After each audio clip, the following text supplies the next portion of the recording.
Hello everybody, how you all doing? Hope you're having a wonderful day. This is the second to last stream for the foreseeable future, and we're going to do some programming. That's right, we're going to get down and dirty with World of Warcraft model importer yet again for the very first time. Or something like that. I don't know. Alright, let's get into this. Alright, so the whole concept for today, and actually I should be in this stream, the whole concept for today, I think, is going to be, we're going to rebuild how we build static meshes. I think this is probably going to be very helpful in a lot of different ways. The first thing we're going to do is we're going to almost literally lift the code from FBX and put it into our plugin. Because, yeah, I'm pretty good at understanding other people's code. I understand their code. I can understand this. It takes me a little while to think about it, but I will eventually figure it all out. And I've been looking at it for a while, and I figured out most of it. And I'm actually very impressed with a lot of their code for making static mesh. So my thought was, why don't we just do that? It'll be easy. We can just lift most of their code, drop it into our code. We have to make a couple of changes to make it pretty happy, pretty good. Yeah, all that good stuff. But yeah, we're gonna have it go through. We'll have it do all of our data changes, and hopefully we can get all the stuff we need to do in there. And we're going to test it out with WMOs. The reason we're going to test it out with WMOs is because that is the hardiest of our model formats so far. Everything is a static mesh. We don't have to worry about doing bones or anything. So we're just going to go in with that.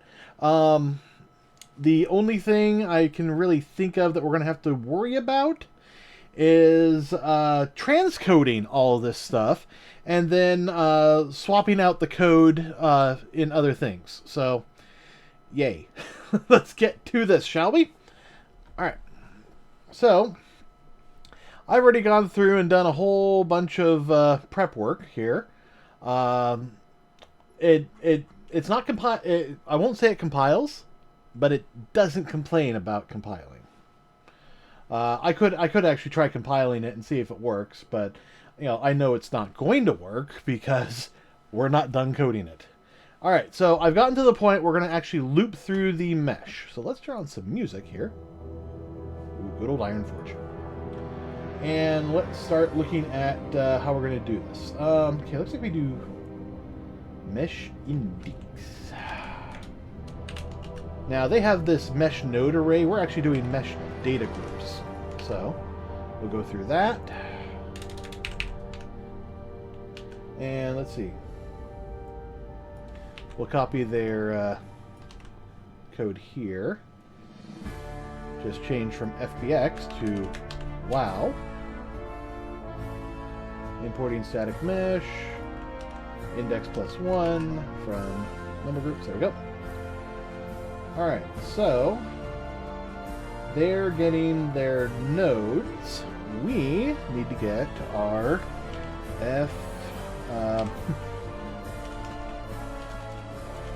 model data.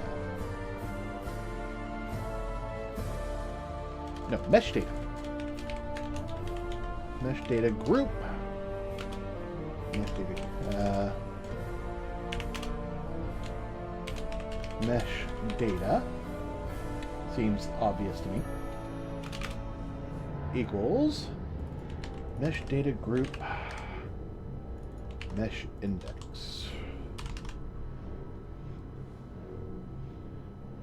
Alright. Alright, well, that's that, and this is this, so, do it at. There we are. Seems a little crazy, but it gets it as a pointer, and that's kind of what we want. Or at least it'll make things a little bit easier. Okay, they get a get mesh. And then they can do some computing. It looks like they're doing bounding box right now.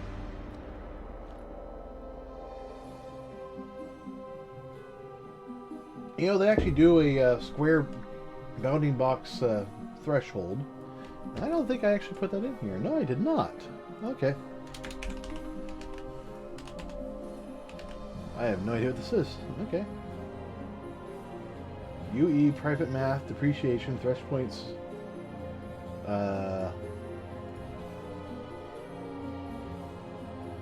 Private math depreciation.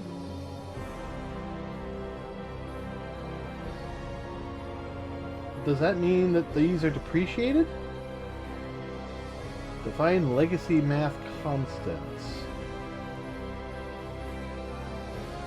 So, what are they looking at now? Thresh points on plane sides are... UE thresh points are near. Okay, this looks like these are the new versions. I'm good with that.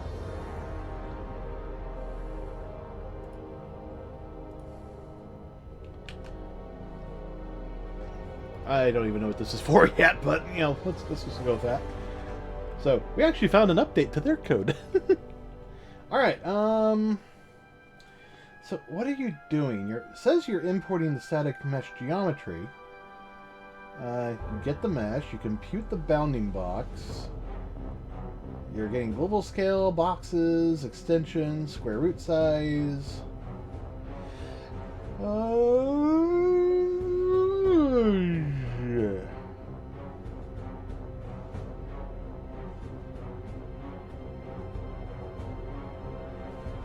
Well, then you do get static mesh. Okay, okay, I see what's going on here.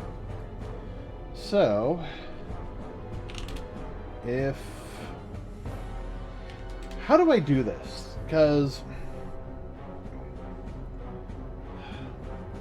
mesh data is fairly different from their setup. Because if we come here, we can see we have a group ID, a group name, the material data, which is where all of our mesh data is, and then an index. So maybe just if mesh data.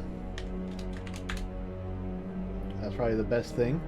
On the other hand, I could start rewriting this into a better setup, and that might be a better option in many ways.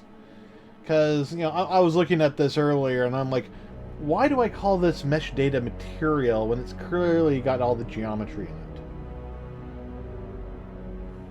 I mean, it's the mesh data for each material. I mean, that kind of makes sense.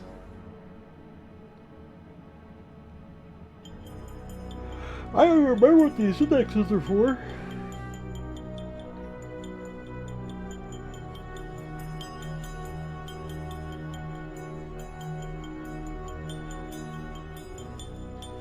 I could add a function here.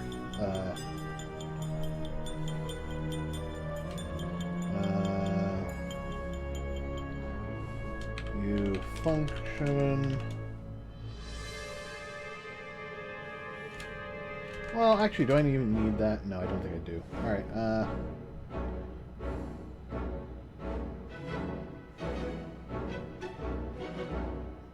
so what do they do? Oh yeah, they've got some bounding box stuff. So,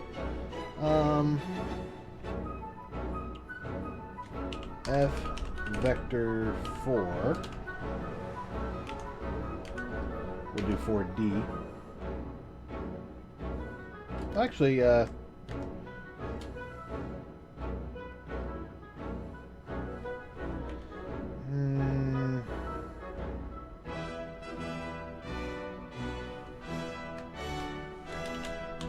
vector 3D. F bounding box? Ooh, F box.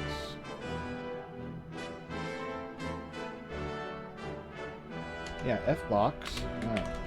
Bounding box. No, just B box. D-box min. I guess. F-box, B-box, max. Let's see, peek this just real quick. That's a T-box double. What's a box considered? You got your min and your max. Okay, so it's just, I can just do bounding box. Alright, so bounding box.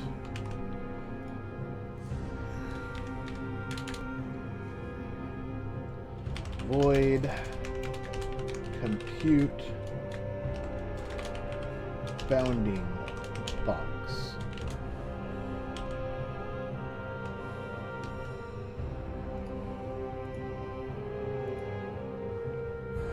I do have a model mesh data CPP, right? I do not. Okay then.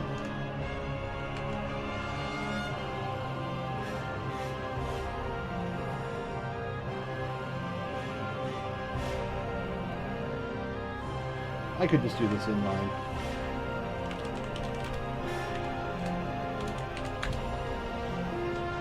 I can't remember if I need one of those there or not. I don't think I do.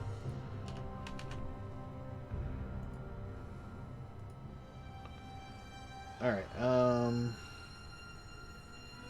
where is this file? Where did it mysteriously come from? Where did you come from? Where did you go? Alright, they put it in the same public. We're saying no. Alright, so close that, come back here. Alright, so here we're just going to go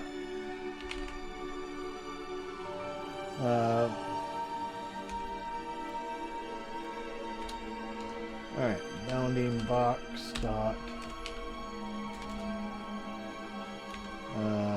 build ABB. What?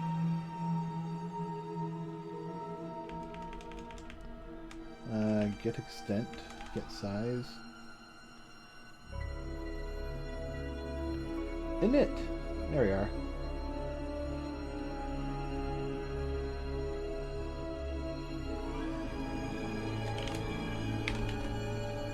Alright, so for material data,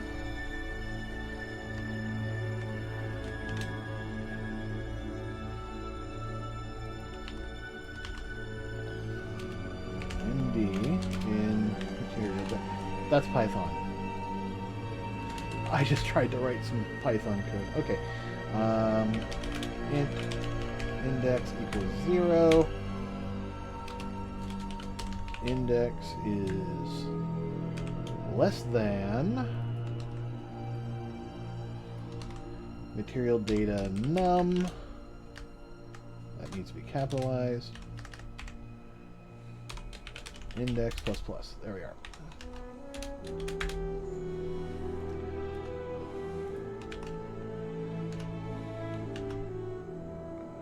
Alright, so now we can come in here and we'll check the vertices. We don't need to worry about anything else. For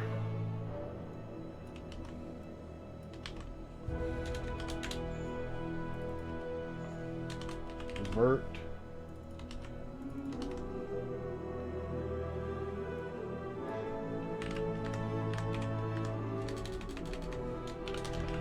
x dot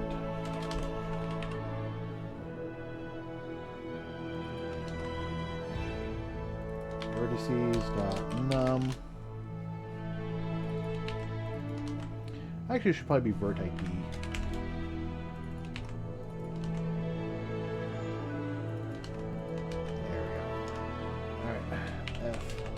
Vector, and that is just what it is. It's just an F vector. Yeah, F vector. All right. Vert equals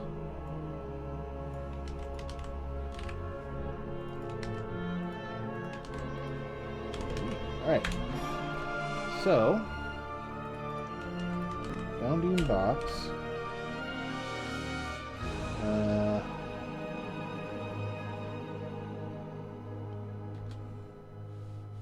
Is there any way to, like, update?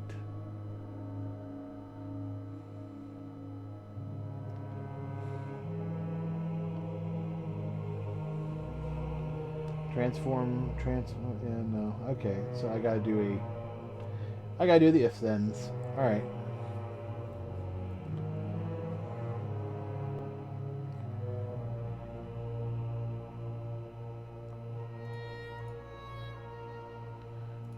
Alright.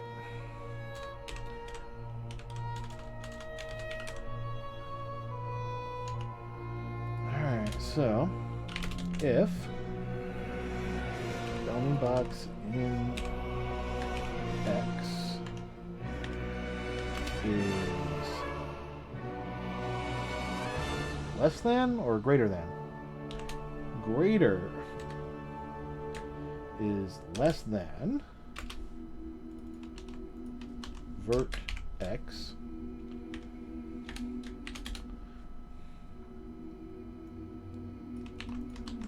that equals vert X.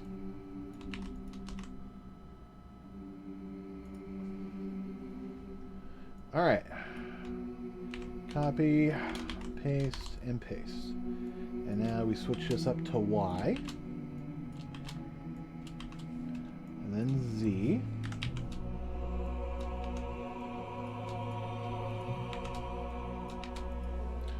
And I need to put comma. There we are. And now let's duplicate this. Switch that to greater than.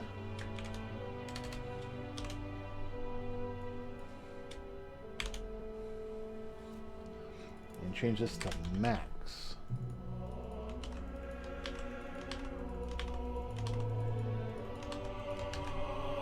There we go.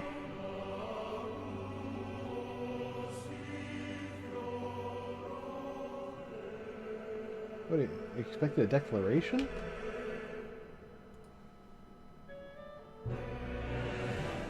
No, it's literally the same code as everywhere else. It's fine. Alright. So here we are. We've updated our bounding box.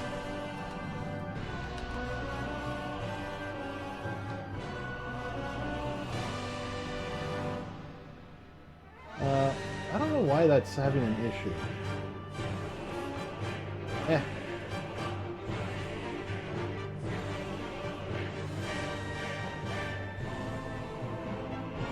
Alright, so mesh data, compute bounding box. So there, it will go through and it will update the data for the bounding box. So that's good. So now, do we need to do a global scale? Well, if we do need to do a global scale, that wouldn't be terrible.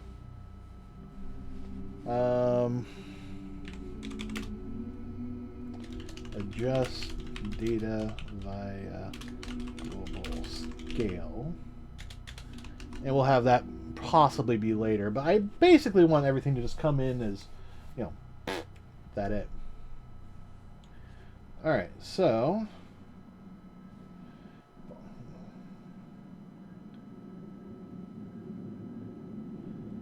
now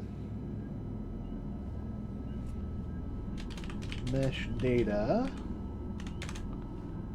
bounding box, get extent.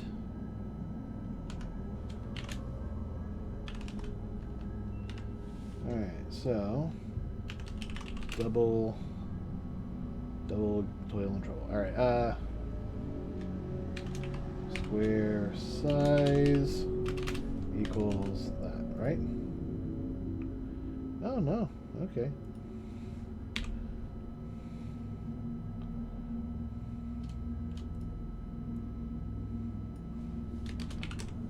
Alright, min.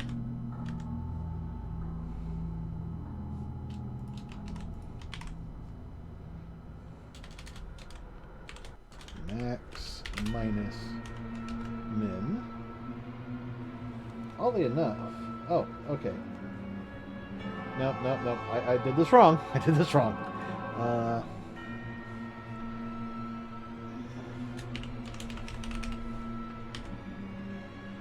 F vector box extend,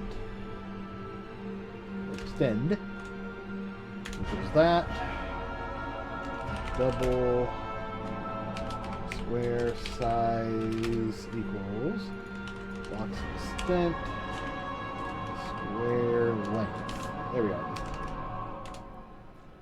So the reason we're doing this is to check this. If square size is greater than the threshold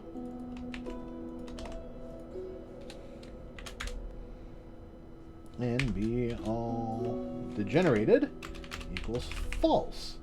So basically we're checking to make sure that all of our points are actually inside our maximum bounds. Otherwise we consider them degenerated. So, let's see, at that point, if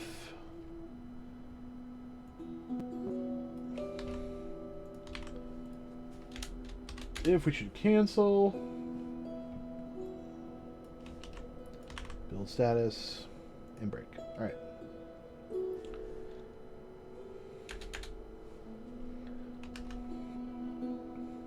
Next up, let's see.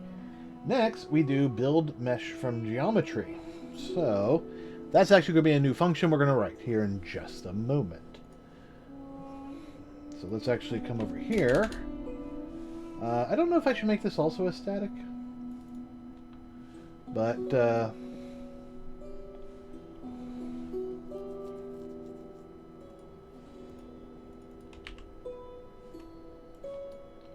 me...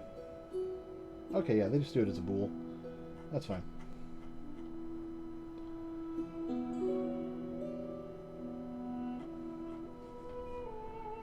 So, bool, build, static, mesh from geometry.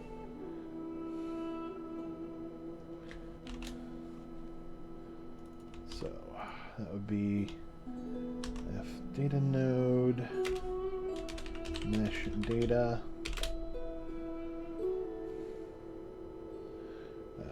U static mesh.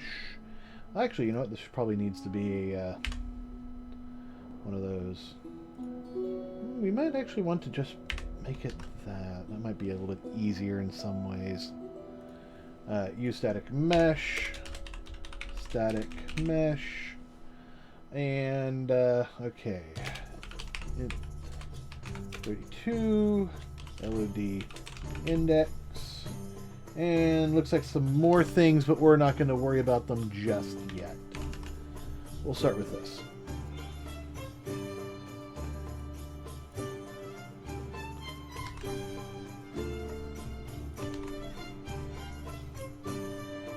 All right, so if not build mesh from geometry,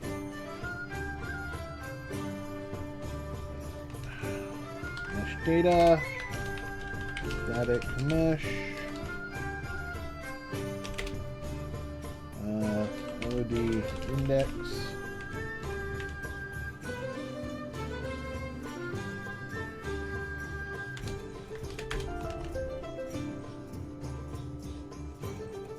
really? It's right down there. I probably have to do WoW importer. There we go.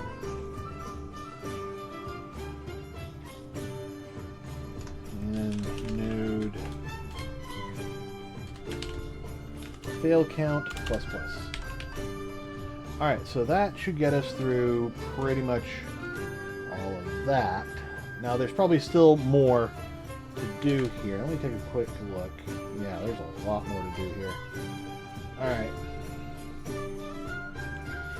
I want to get into this part, but I feel like we should kind of finish up over here first. Alright, so Let's just copy this. This looks like it'll be good. Alright, so we need to make that the mesh groups. So if you know, this worked or it doesn't,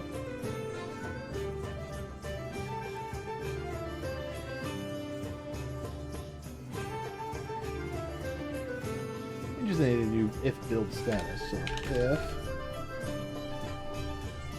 So first of all, they're doing a if this succeeded. Else, and I'm going to just kind of skip that part and do the else first, because that looks like it's, you know, going to get us to the end here. So here we actually need to return static mesh.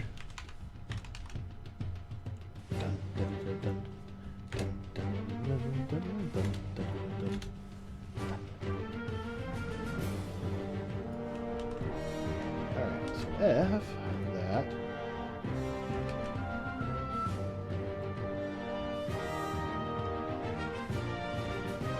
Finally, if static mesh, import mesh sockets. Alright, we'll have to do that later. And import custom properties. Alright, so. Alright, import static mesh attachment points. Import attachment points.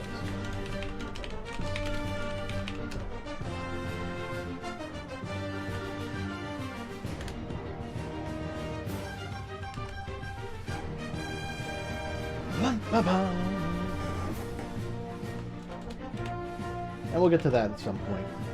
But we need to actually implement that functionality first. Alright. So we got that done. So now let's come back up here to build status. What does it want us to do? Looks like we're gonna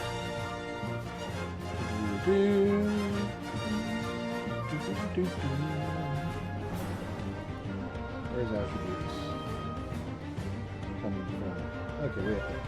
Alright,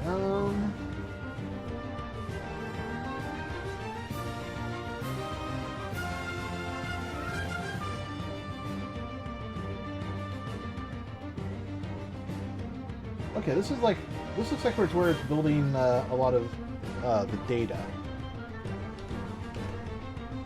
At least the supplemental data, like, you know. Yeah, it's adding a bunch of supplemental data, including the materials.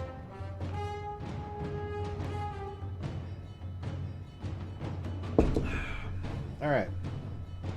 I think I can probably copy this first part. Actually, probably just copy all of that. Let's see if it complains.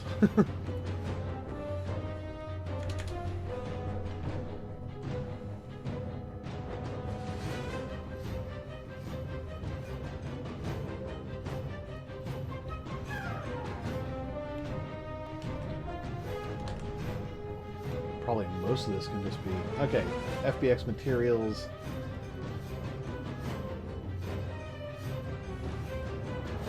So that's where we're actually getting some problems.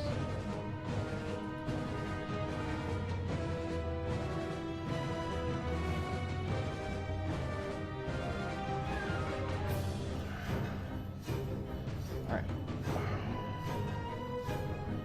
So we have material ID.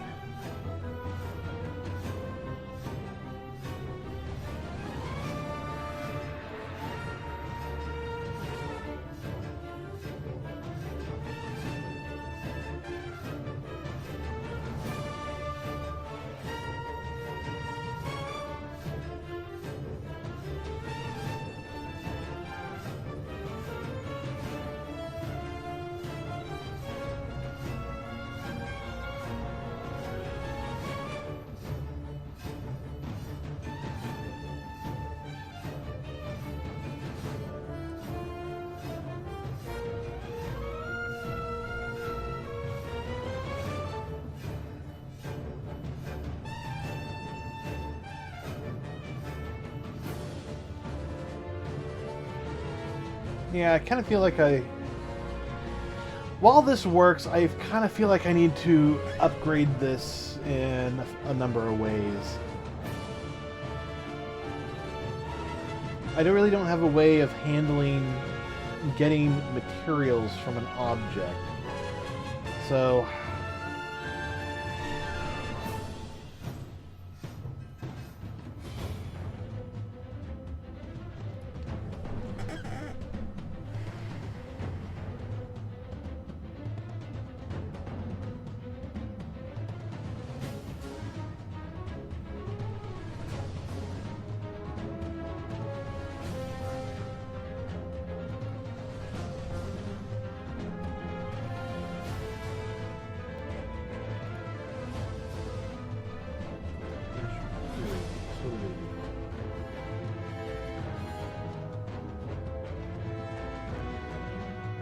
creating new materials. What?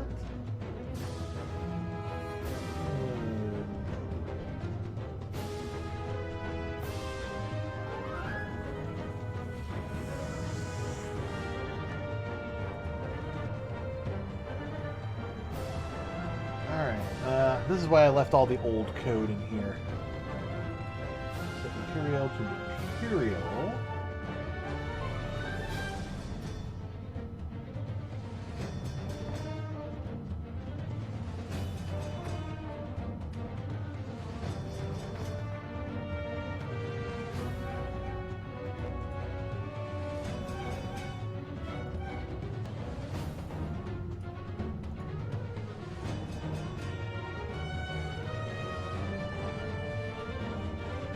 The only information you need from that would be the yeah, you get the material ID, and everything else is fairly different.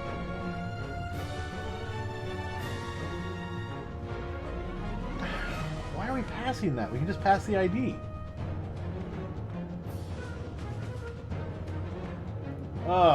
Trying to unify all of this is going to be a pain in the butt. Because all of them have something different to do.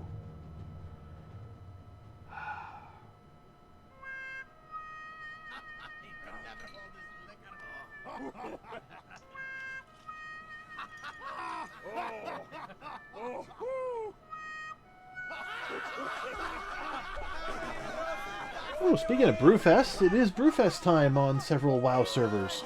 So,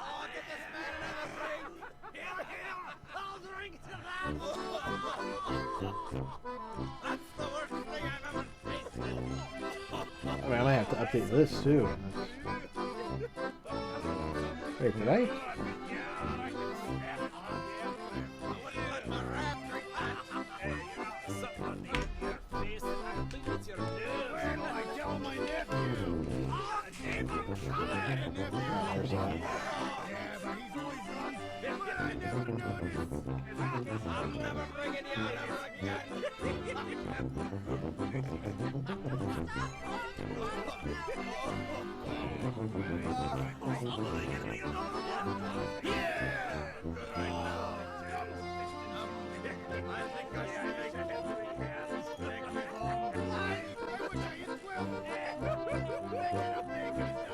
Okay, so maybe what I want to do instead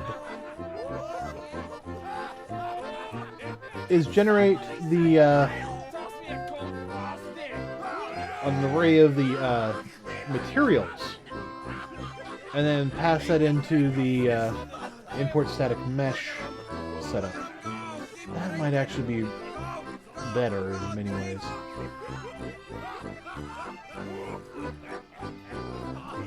Alright, well, first of all,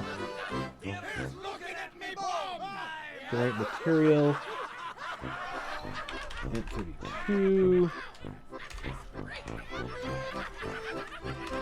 material ID,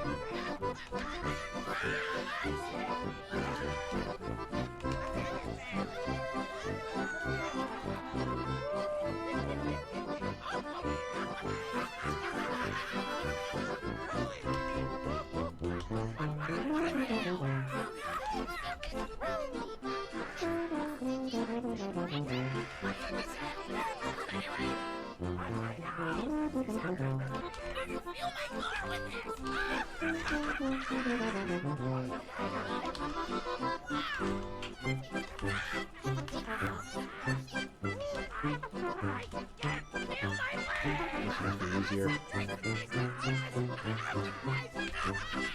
Yeah, 86.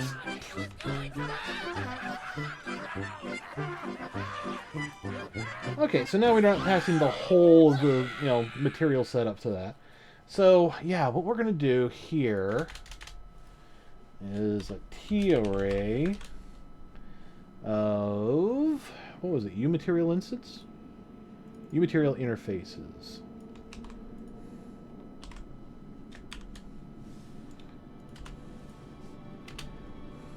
Alright. Mesh material list.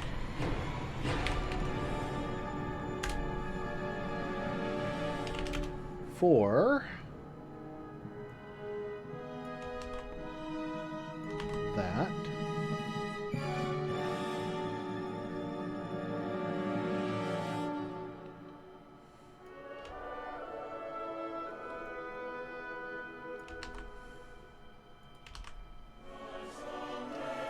If material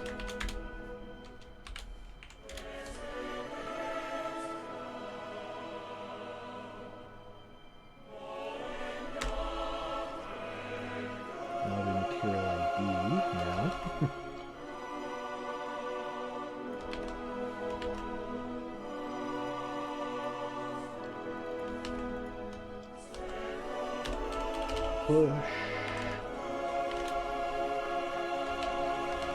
material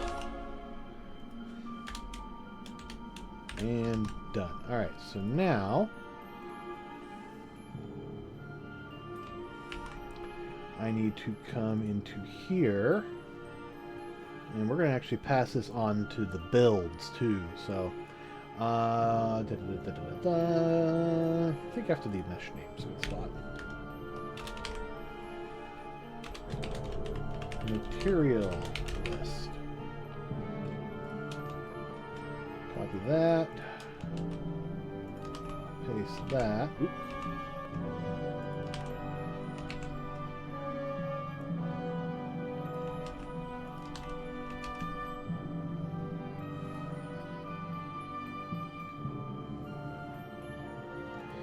Yeah, that should be fine.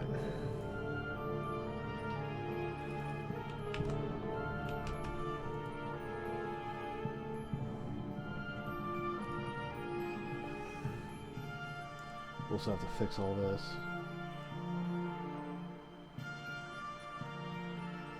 Alright, let's start by updating this. So after in mesh name,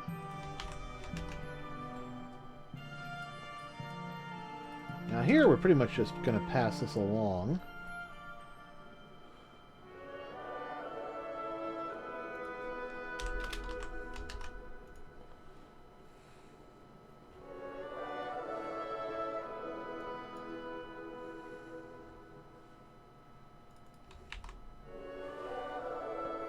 Now here's where we actually need to do the bit of an update.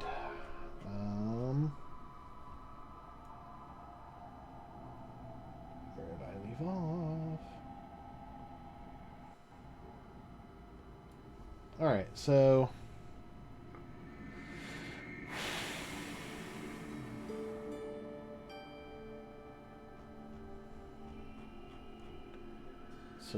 build status. There we are. Here, it's going to go through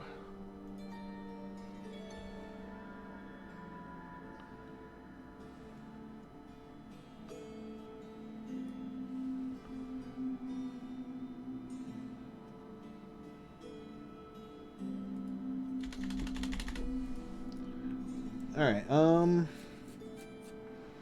Oh, okay, that's going to be interesting.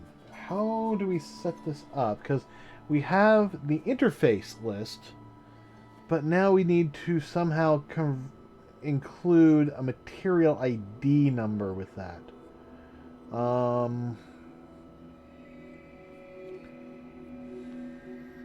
Because that would be ideal, because then we could just say, oh, yeah, we got this little bit. Oh, you know what? We can actually come down here for a little bit of help with this. We got this material interface.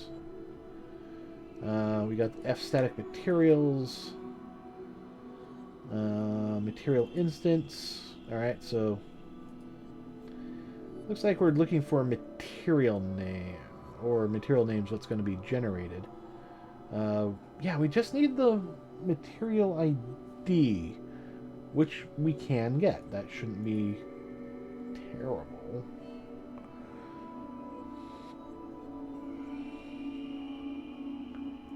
Build static mesh, yeah.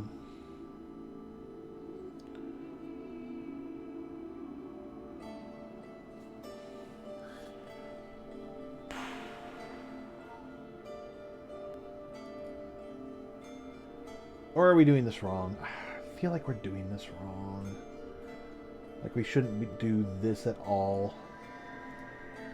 And instead, we'll do that from inside. Yes, we'll do that from inside. Alright, where is your mesh materials, you bastards? It's up here.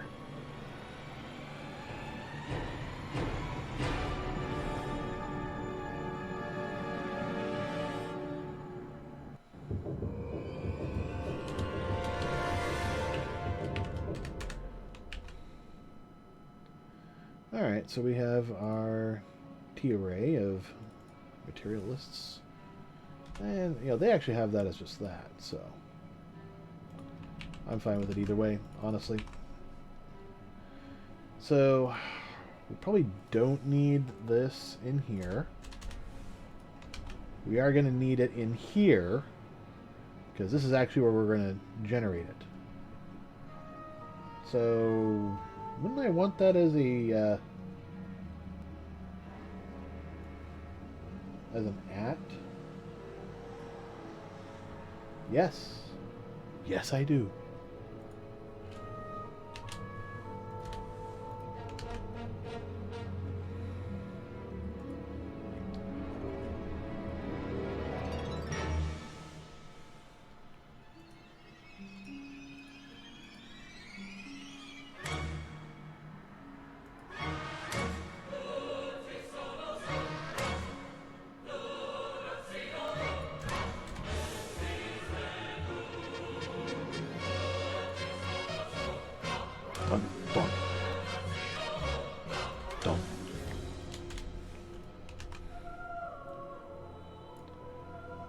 Alright, so now mesh material list. It's not the naming convention they use, but screw them.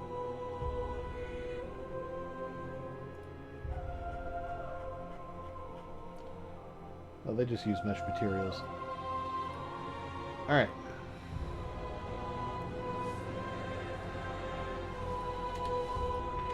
Let's just do regular. Alright, so now it's calling into that. So now we're back into here. So we should have our mesh material list, which we built in here. And now we're going to go through it. So let's just do material index, not FBX material index. I don't know why they do a pre on that.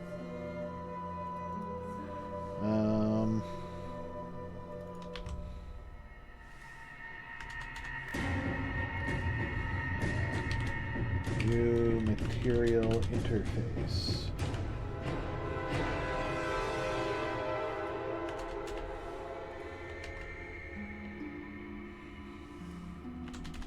If material get name equals imported slot string, material index equals, oh, okay.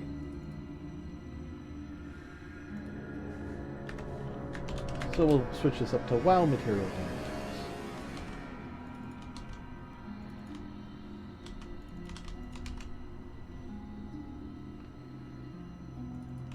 So mesh material list.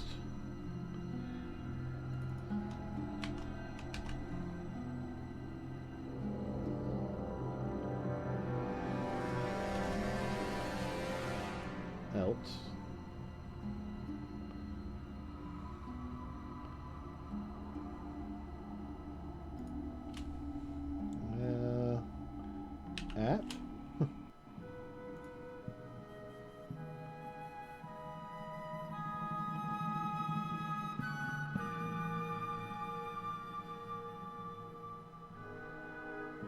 I have no idea what MD surface is. Where did that come from? Why am I so tired all of a sudden? Why are you so tired? Bitch, I'm sleepy. Alright, where did you get this MD surface? I do not see anywhere for MD surface. I guess that basically means get your default surface.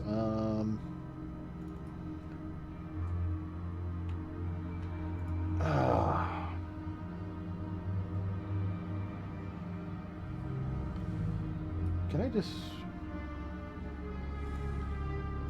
do this?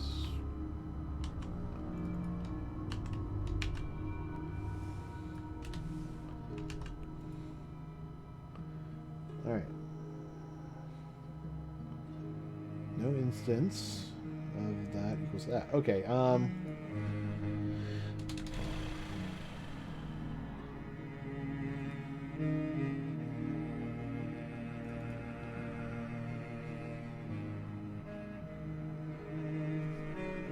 okay.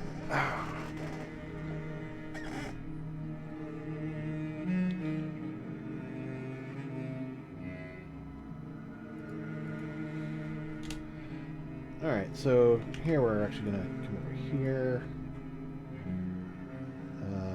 F static material.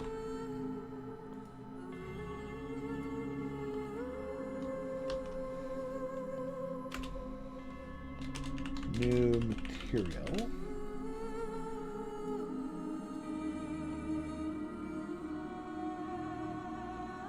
Okay.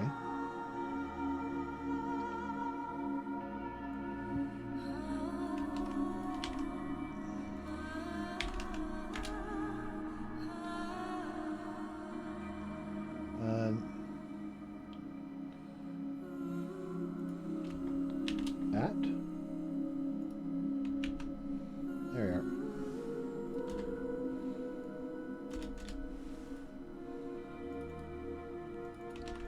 So if I set that to static material, that should make that all good.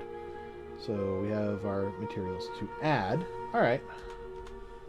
So it looks like that's all cleared up. Still have more to do. Now we have to insert the new material into the static mesh, huh? Oh boy. But I'm going to actually come back here because I want to take a look at a couple of other things. Import material slot name, UV channel, material interface, material slot name. Yeah, this all looks good. Alright. And that gets added to our list. And then down here we actually create it with a procedural mesh. I mean, that's the fun part. What do they do?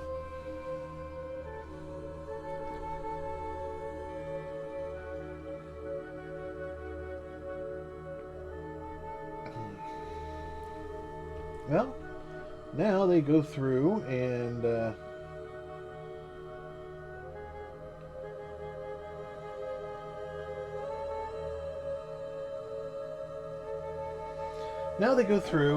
they look at all the materials to add because they're trying to figure out, you know, if it's, you know, a candidate material, as they call it.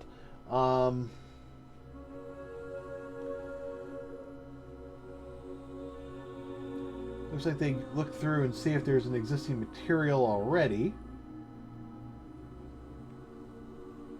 And if not, they add that. Okay. That seems fairly simple. What about the next section? Set the section info map to fit the real static material array. Okay. Well, let's start with this. Attempt to add new materials. And for the most part, I can just copy and paste all of this.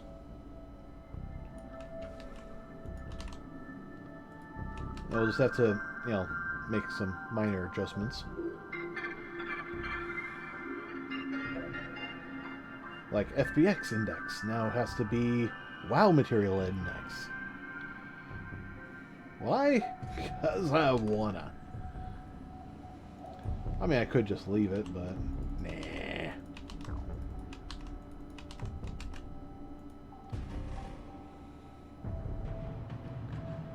Alright, existing mesh pointer. What?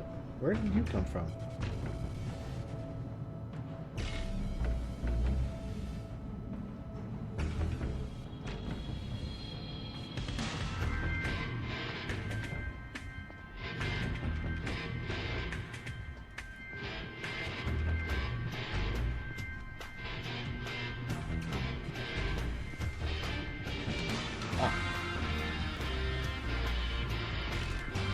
We're going to remove that for now. I might have to add that back in later.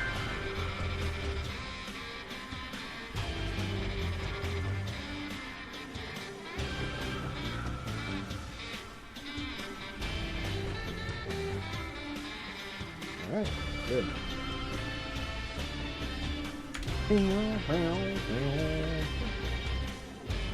Alright, set the original mesh description to do non-destructive reduction. I guess. Alright. Alright. Set up the default LODs. I told you a lot of this was just going to be copying and pasting. I'm not certain about the whole current platform.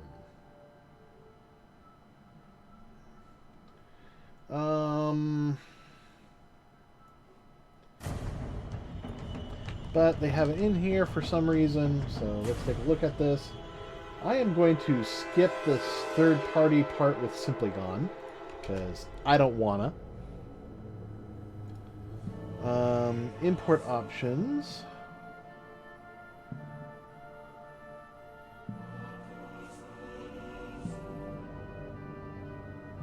A name for the group, huh?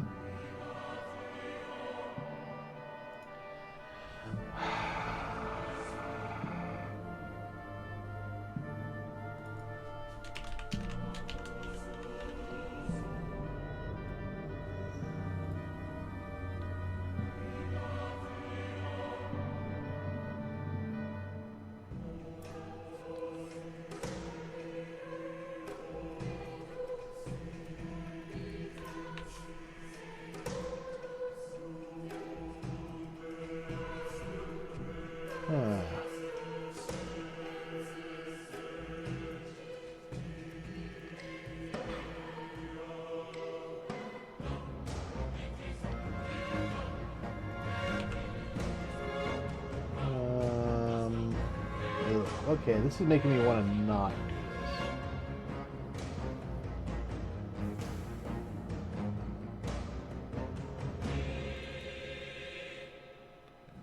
Current platform.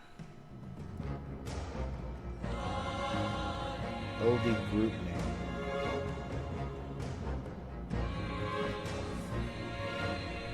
Alright,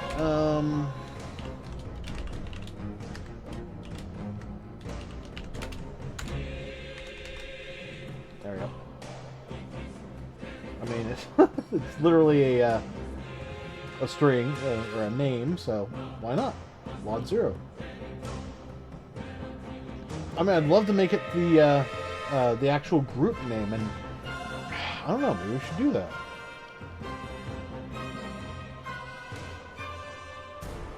But it looks like we jump out of that and then jump into something else.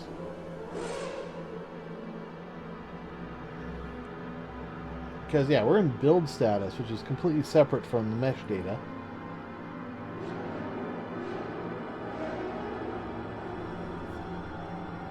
We might come back to this and fix that at some point. Or update it, or.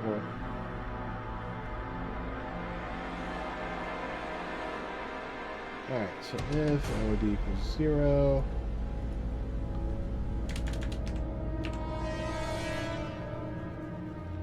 Alright.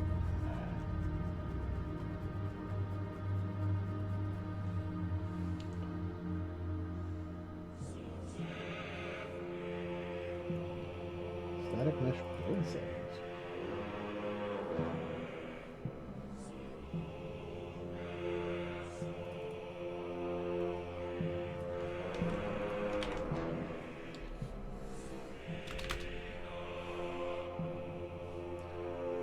Yeah, let's just go with that. Do I even have WoW versions in here? Ooh, you know what? Maybe I need to do that.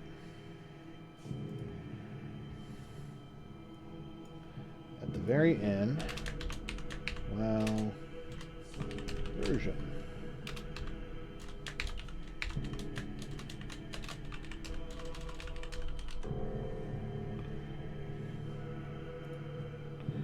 I believe this is a class.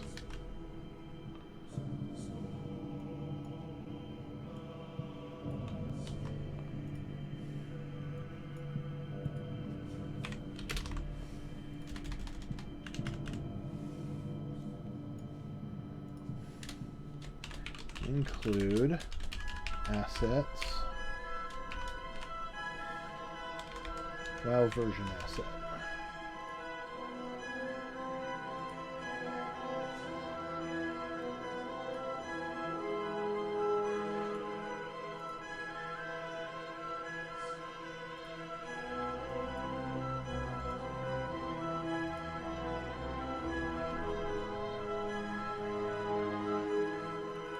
WoW version asset. All right.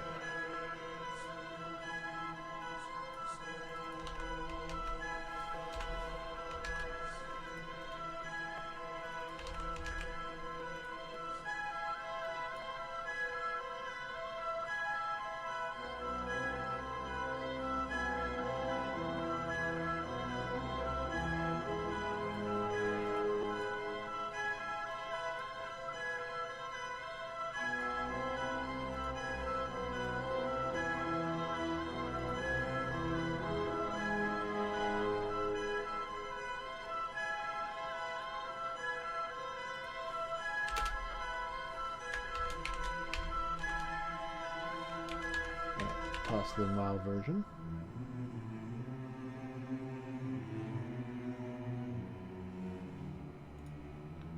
I suppose we can make this a pointer.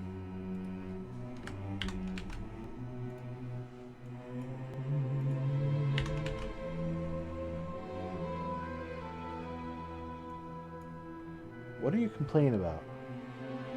Declaration is incompatible.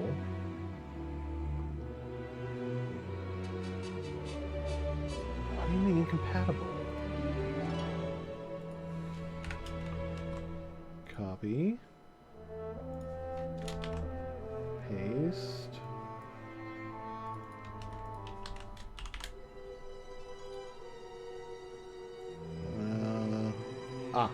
Okay.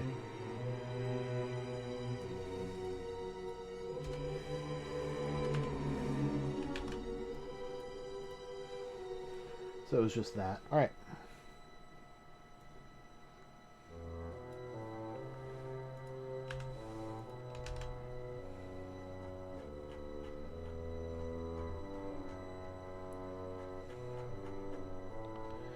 All right. This will be WoW version.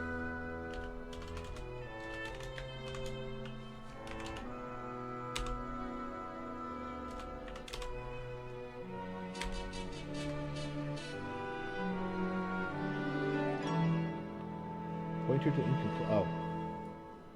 No, I've got the WoW version asset here.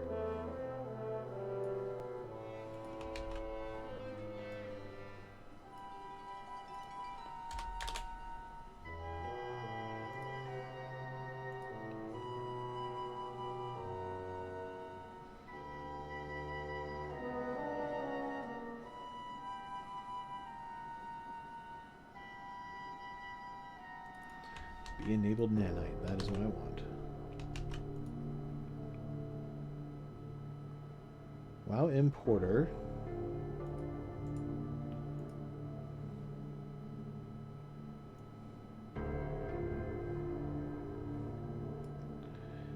Yeah, you're pointing to the WoW version.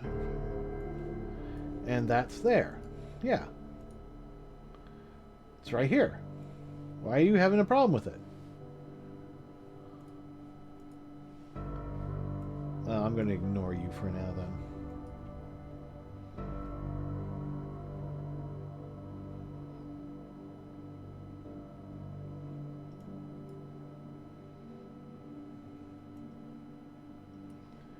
Alright, so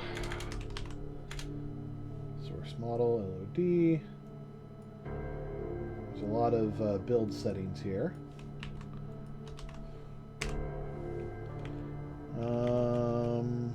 Recompute normals equals false.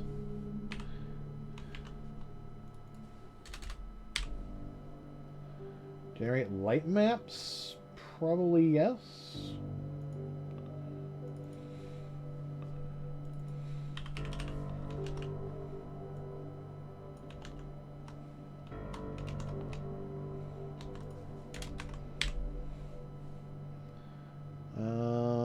Compute tangents. Recompute tangents. False. Supports face map. Remove degenerates. Equals false. Come what may.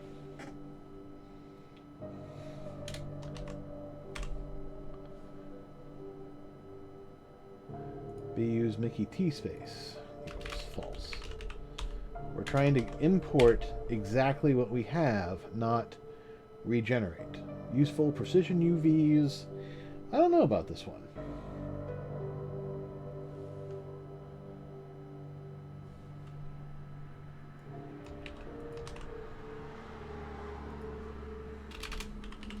You? Yes? Maybe? I don't know.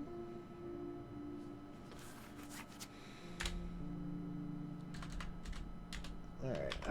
Any other fun little things we should look at?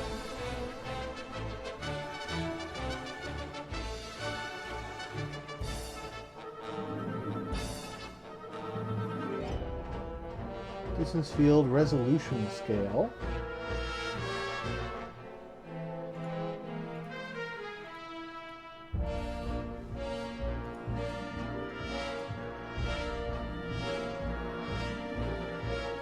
The default scale is 1, which will assume the mesh we place unscaled in the world. Okay, so we can actually just leave that the same.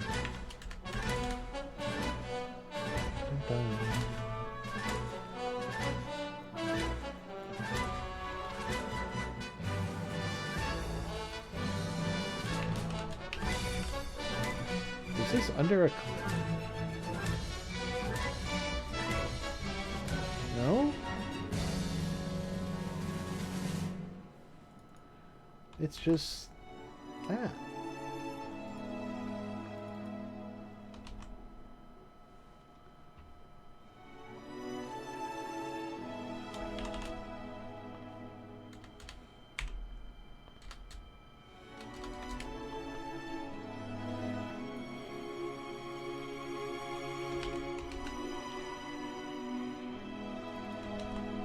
WoW version.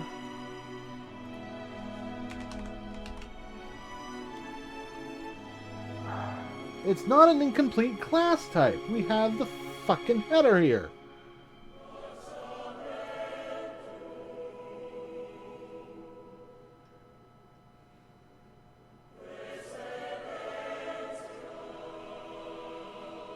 Yeah. Assets. Or am I importing it from the wrong spot?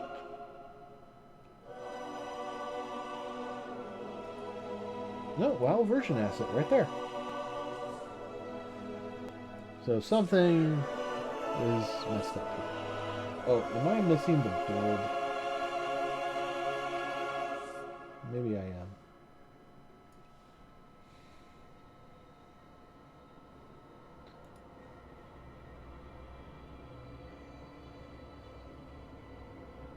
I don't think I'm doing anything that requires building.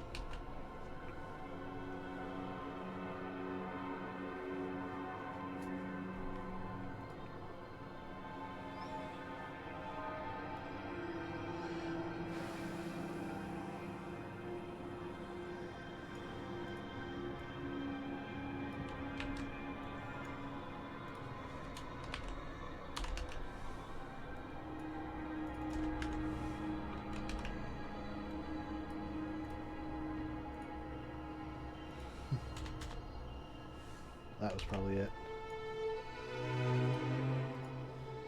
Yeah, look, it disappeared. Okay.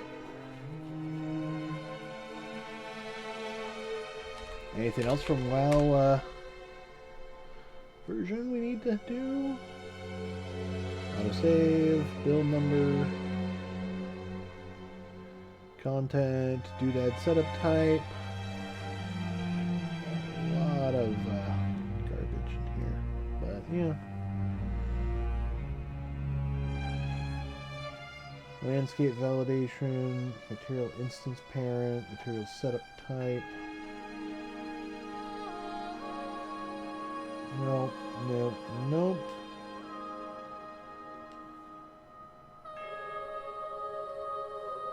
Nope, we're all good. The enable nanite was the only thing I absolutely needed from that.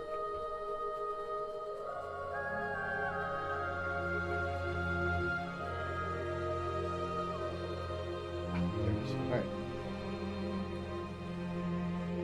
Okay, so they've got import options up to the wazoo.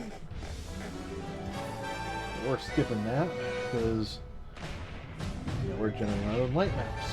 Yes.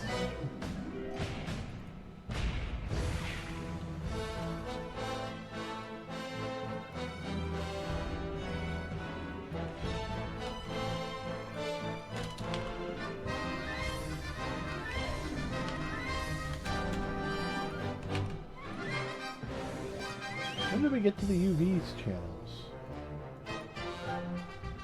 Was that one of those things I accidentally skipped? No, it's at the very beginning of builds. Yeah, first UV channel. There we go.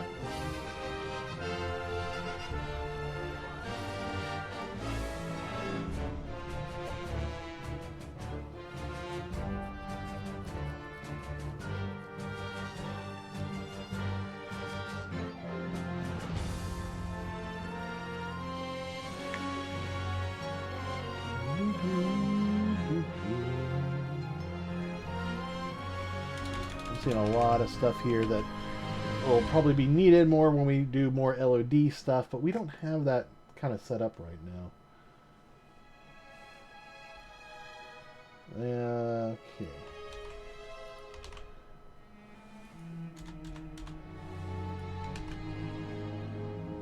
Alright, if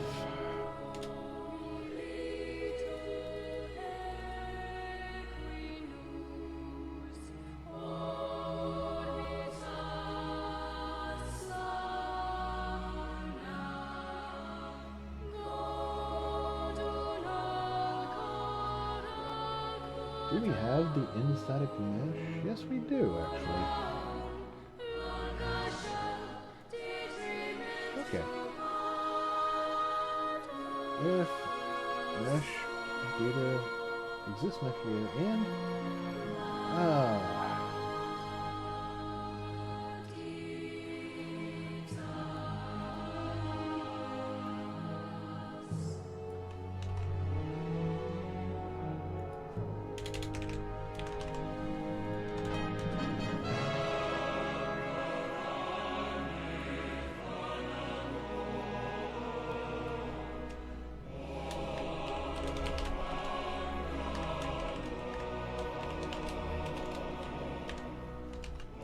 yeah, it should match exactly what we put up here. Yep.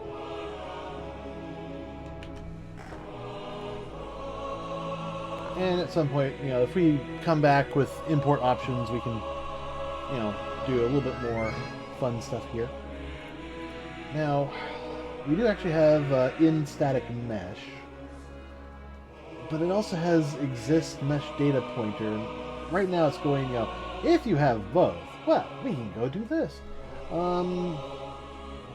don't think we have that. Yeah, I don't think that. No. We're gonna skip that for now.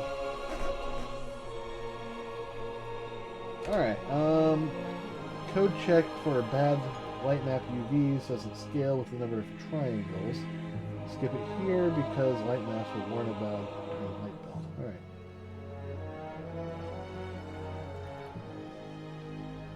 Okay. We're done.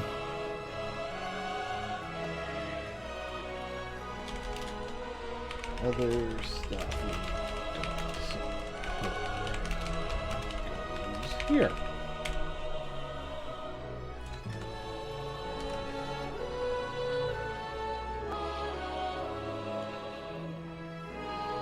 All right. So that is that. Import static mesh is done. So now we got to do the build static mesh from geometry. So, yay. All right. So this is where we're going to do a little bit more of what we were doing earlier. And by a little bit more of what we were doing earlier, I'm mostly talking about... what am I doing? Oh yeah, building static mesh from geometry. So, I'm actually trying out stuff. You know, doing the CPU trace event scope stuff. So let's copy that, paste that, and set that to build mesh geometry. And there's some scope operation shit, but that's neither here nor there.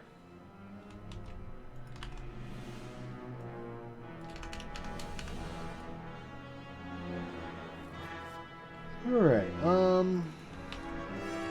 data group. Well, actually, f-dash metadata, yeah.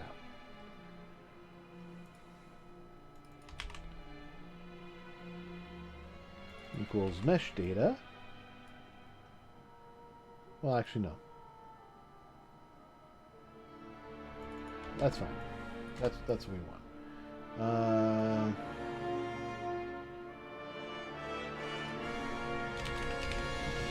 Mesh name. UTF-8 to teach char.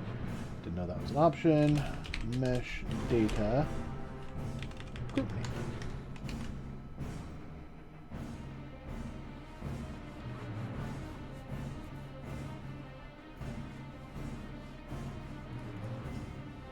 This is already an F string, so we can just copy.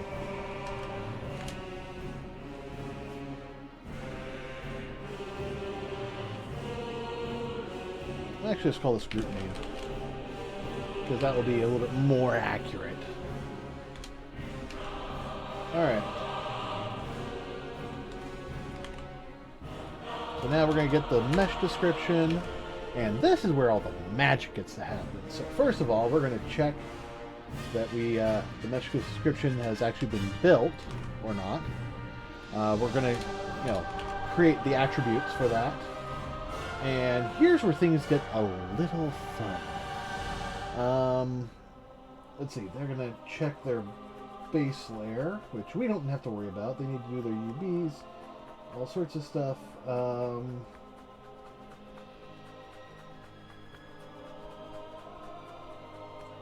Set light map coordinates. Index.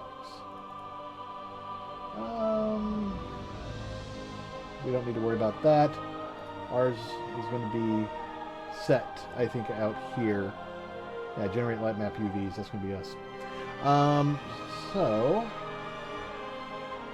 interchange project settings.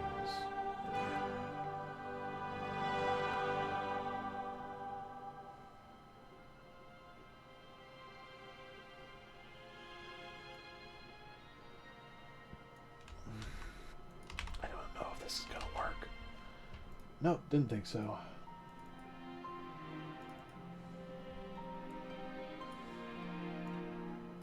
Not without the header. Let's minimize that for now. Alright, this is an I.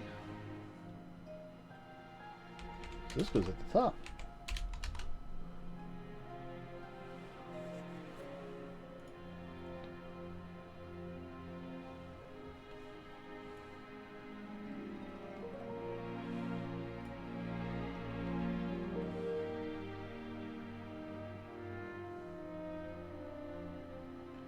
Alright, so generate materials.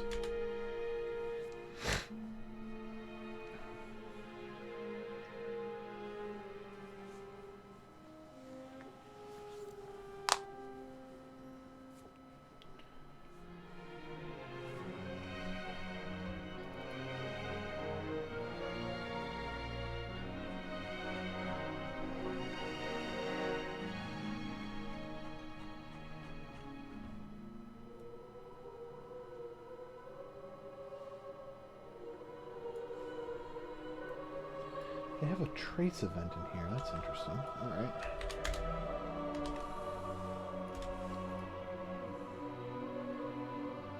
I'm going to say generate. That seems a little bit more me. Alright.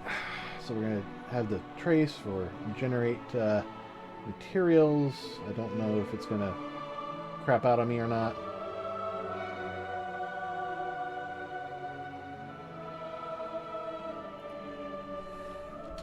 They have create materials, and I don't know how they're doing that exactly.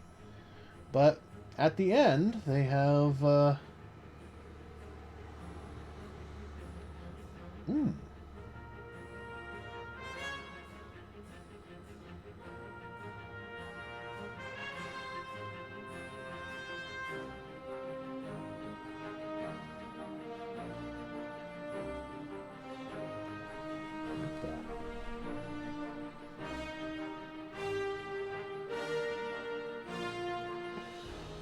Okay, so it looks like what they actually have done here with the FBX material that they've been using all throughout this is they've actually created a new little thing that basically links the Unreal Engine material with their FBX material. And if we do that, that's actually brilliant.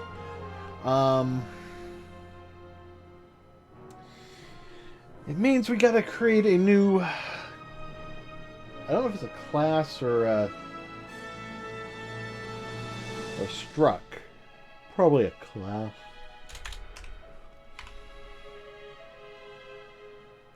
But we can use that to pass data between the two functions.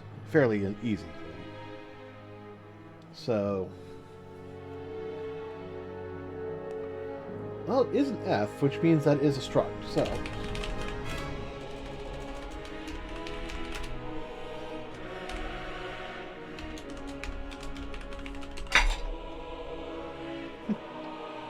Plate got... damn you, plate! Alright, alright, so... int 32... WoW... material ID... equals -1. I have some defaults here. Material... let's see, material interface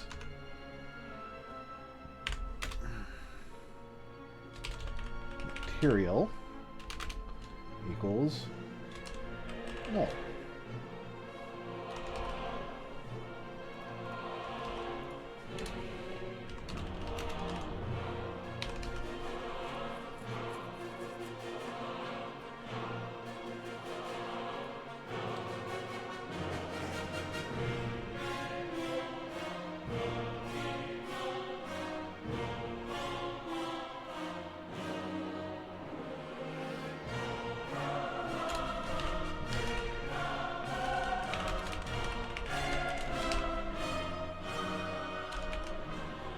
There we go.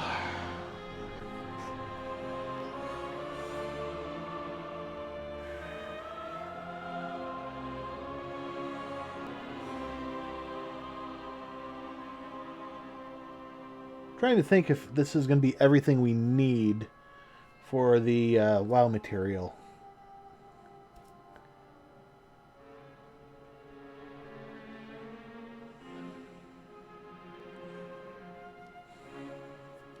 In theory, yes.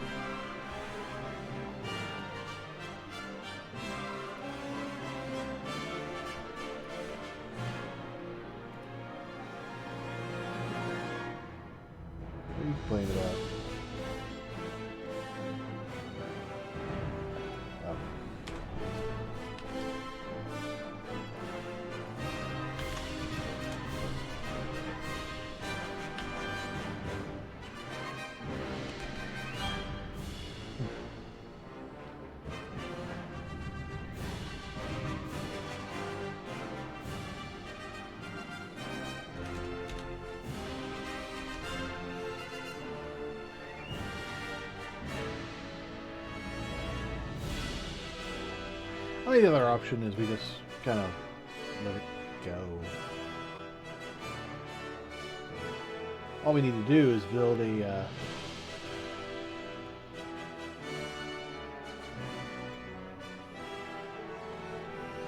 bunch of new material interfaces, and you kind of already have that functionality, but it's over in here.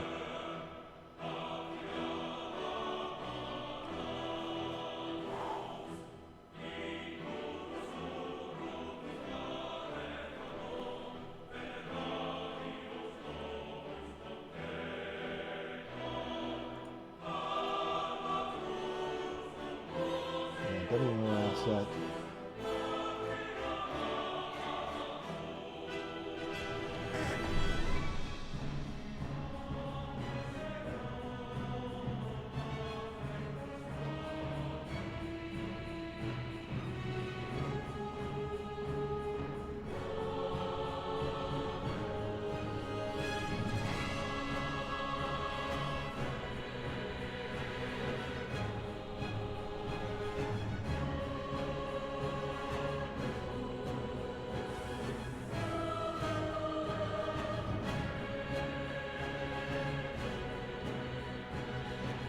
And this is part of why I'm thinking I need to kind of rewrite some of this code. You know, just my interface part of it.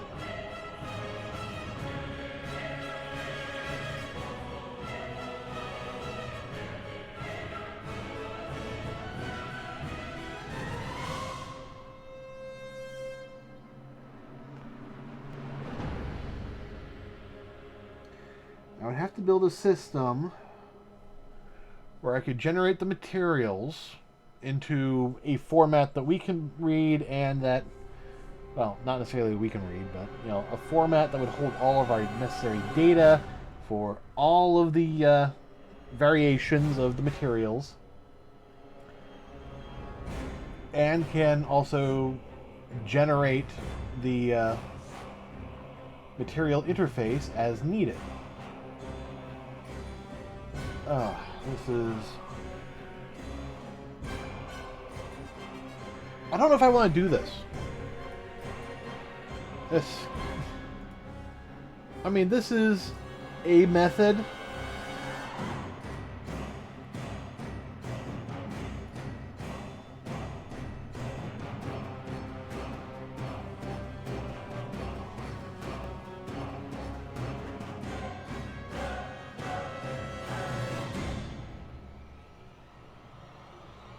So basically, after we build it, you know, our material interface list would be here, and it comes down and gets processed.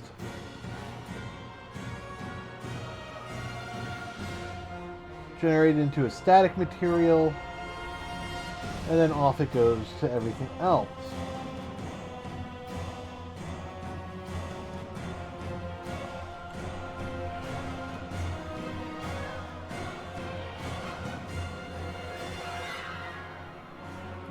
Unfortunately, that also means that this whole code right here has to be moved over to the static mesh generators. But I probably also need to have it set up for skeletal mesh work too, which means I need a common header for them.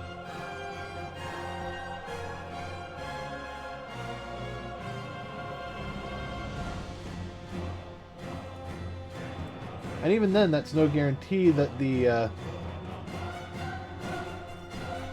whole material setup will work for more than one, you know, model. Yeah, here we go. Here's the generate materials. You get the path for the object.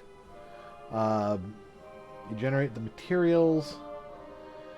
We look for textures, and this is where it's specific to WMOs. We look for one texture. We look for a second, we look for the third.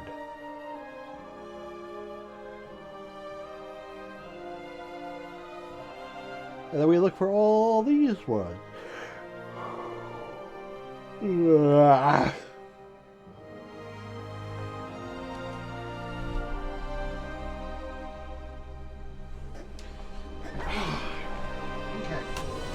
Okay.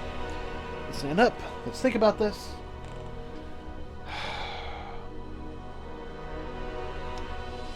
All materials are going to have certain aspects to them. You know, are they going to be cold? Are they, you know, effectively exterior light? Are they a window? You know, what blend mode are they using? And honestly, a lot of them aren't going to be used by us. Some are, some aren't. You know, some are going to need the self-illuminated day-night cycle stuff. Others aren't.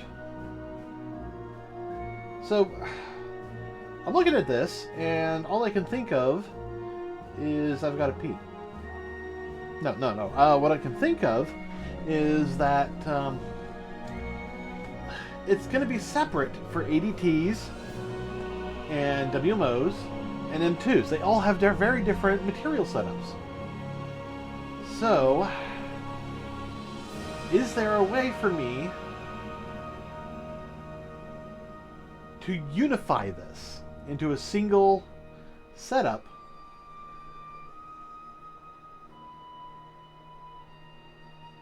and the answer I'm coming up with is no. A WMO material is very different from the materials used in ADTs and the ones that are going to be used for M2s. So I'm not really seeing a way of setting something up in the static mesh generator for generating our materials. Which brings me back to the concept of maybe we just pass that data on or into our mesh generators.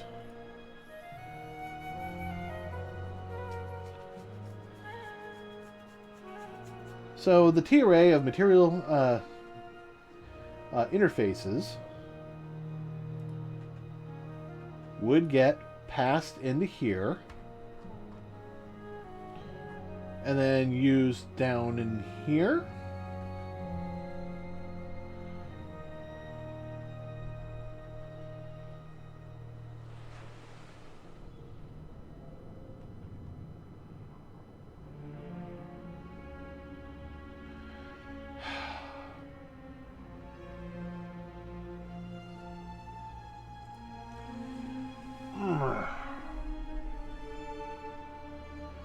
I'm thinking maybe I should just remove the whole material code and deal with that outside the code.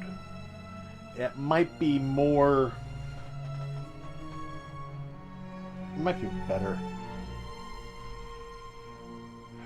But there are certain aspects that of the information that we do need inside the mesh generator setup.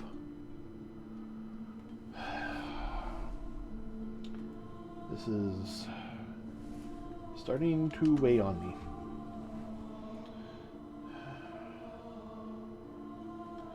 Alright, what if we skip the whole material generation shit? What's the next step? Convert data format to Unreal compatible.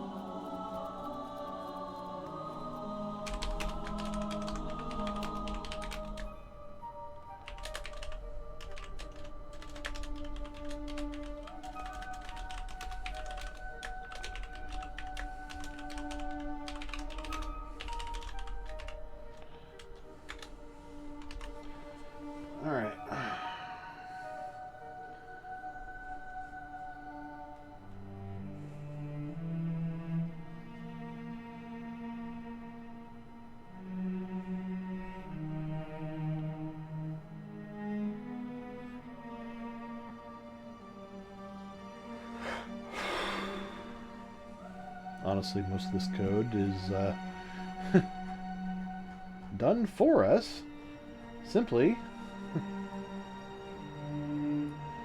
by creating a procedural mesh. That was just the easiest way for us to do it.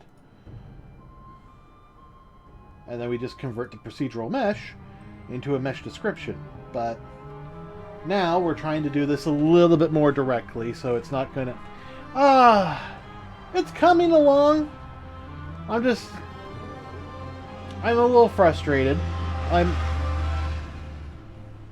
I'm looking at trying to refactor how I'm doing the generation of static meshes. Right now, what I'm doing is I'm building it as a procedural mesh, which is actually very easy to do, and then converting it into a static mesh. What I'm looking at now is trying to copy what FBX is doing and just having it go directly into a static mesh. The problem is every every instance of this whole setup uses a very different style of materials and everything else. So I'm not certain how I'm going to do this. Yeah.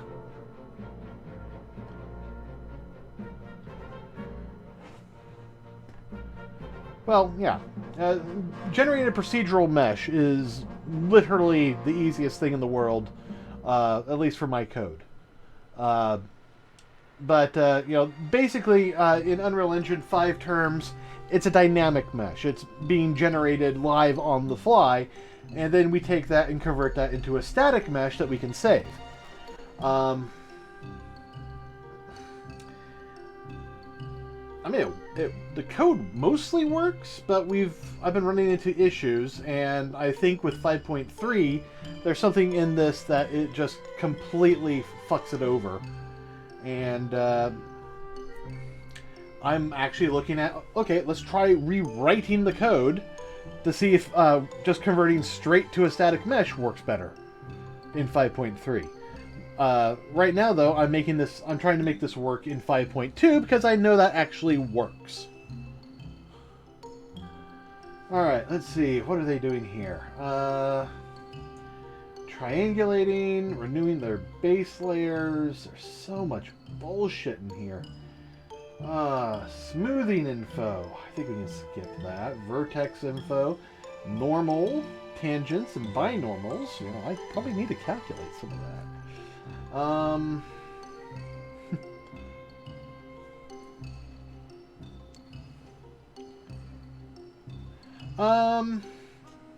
No, here's the problem. What I was working on was fairly simple. It was working in all the old versions, up to 5.2. And in 5.3, when I call literally the same code, the whole engine will just shut down. Crash to desktop. No error message. I have no idea why. It would go through all the way through my code, and then as soon as it hit the return line, it would crash to the desktop. So that's part of the reason why I'm trying to figure out the whole refactoring part. Alright, get the first normal layer, vertex. Where's the goddamn geometry? There's build unmeshed triangles?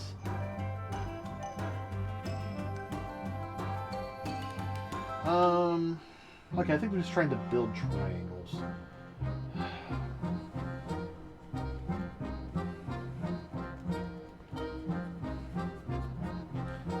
Okay, well, there's a couple of things I probably could do differently.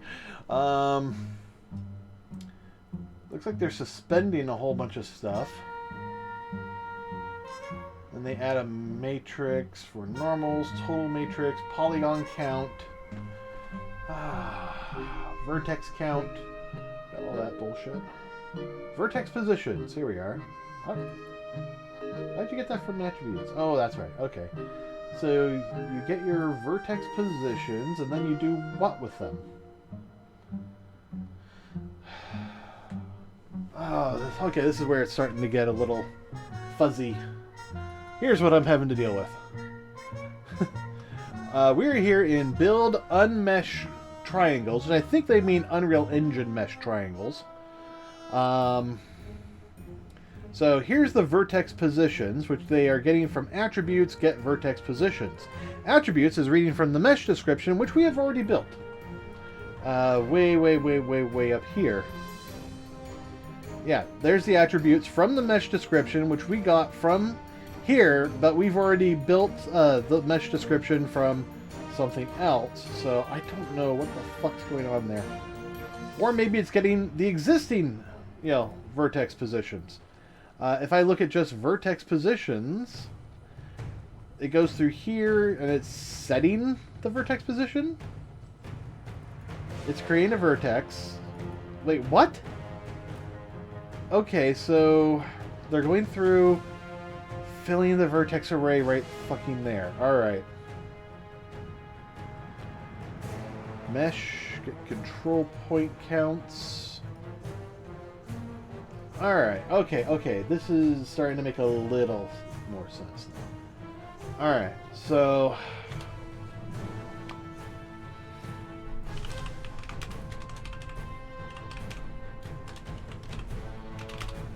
vertex count equals mesh data. Oh, wait.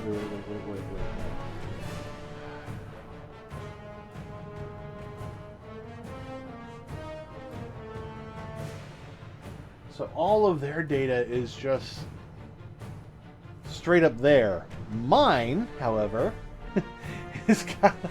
Oh, fuck. Oh, okay, so mesh data. There's the material data, because we can have multiple materials in ours. So even if we just go with Z, just one, the first one, there's our actual vertices, so num. So that would be it. But it looks like what we probably want to do...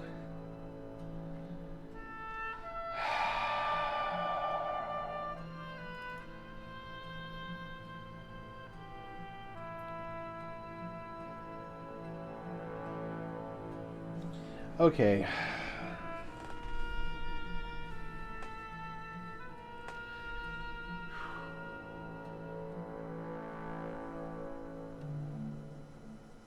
Okay.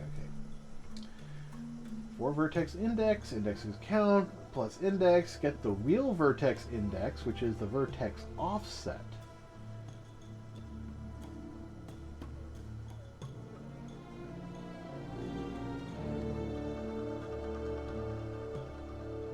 What?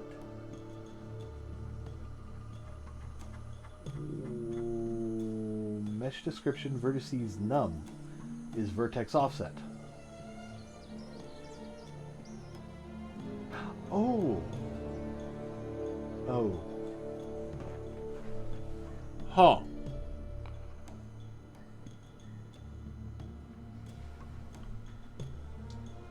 So them going through mesh description is somehow, assuming that there are multiple LODs. That's what it is. Okay. We, however, have to consider a few more concepts than that. So, let's start with this one. Very simple. We're going to suspend all the static mesh shit. No. Polygon counts, basically. Alright, so what we're going to do now is we're going to go through our mesh data. So, for int32 material index equals 0. Material index is less than num. Yes, I know I spelled that one wrong. And then that plus. Alright. So, we're suspending all this bullshit. We are now going to come in here, get our vertex count, which is going to be material index.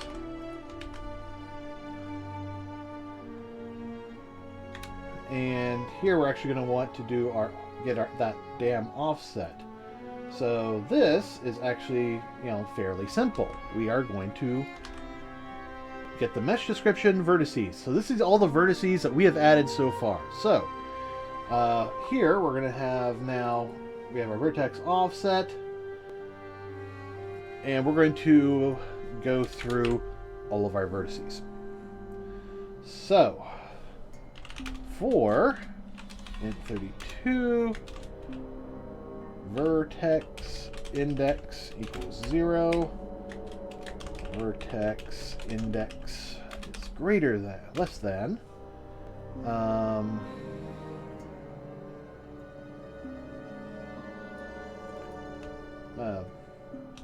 greater than vertex count. And then we'll just do vert index plus plus. I don't know why they do plus plus then vertex count. I've never quite understood. I know that one is basically doing it before and one is doing it after, and I don't know which I prefer. Guess it depends on how you want your your numbers. Alright, so int32 real vertex offset, or no, index equals vert index plus vertex offset. So that's our actual number. Alright, so f vector position equals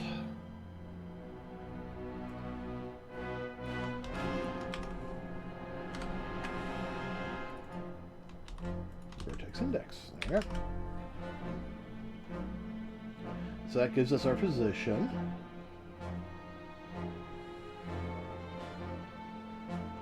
And then they do some sort of matrix multiples. They have some matrix shit in here. Alright, they got their total matrix. What is total matrix? It's some sort of, okay. Compute total matrix node. I have no idea what any of this means.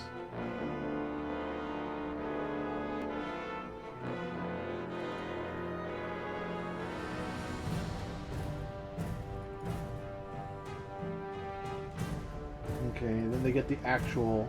Alright, so.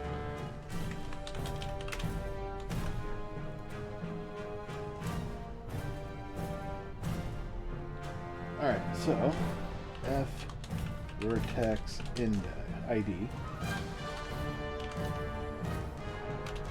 added vertex ID equals mesh description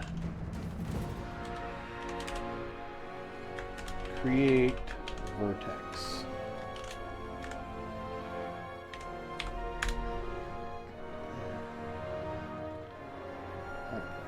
What was vertex positions? Yes. Now, are they doing that each? I think they are. I think they're doing it each.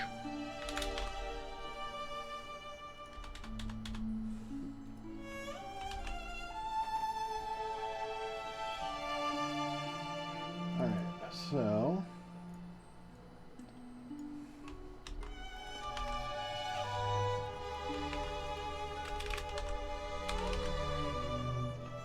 Oh.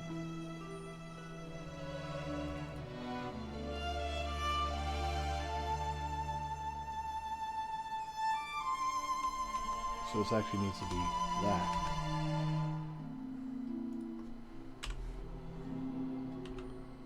To F vector.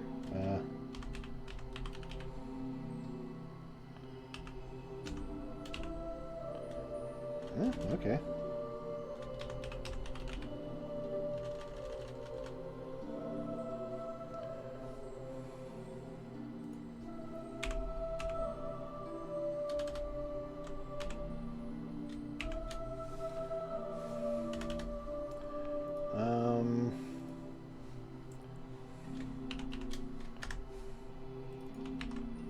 Can I just reinterpret it? I hope so. I mean, theoretically, this should be effectively identical. Yeah, look, that's basically identical.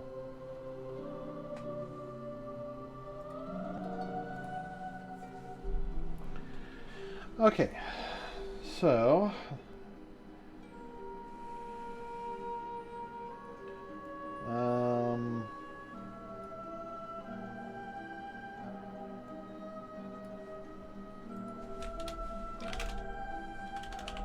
if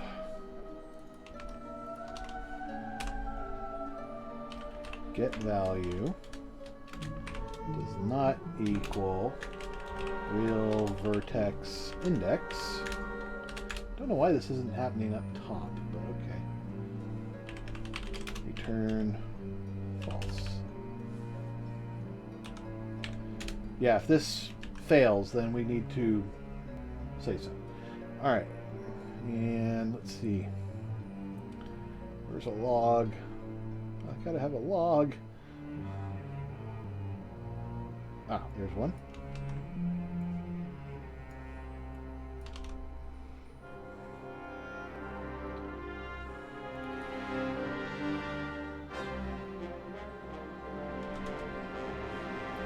Let's see.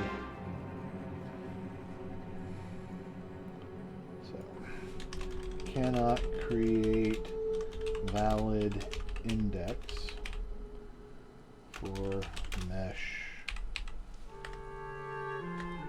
%s. And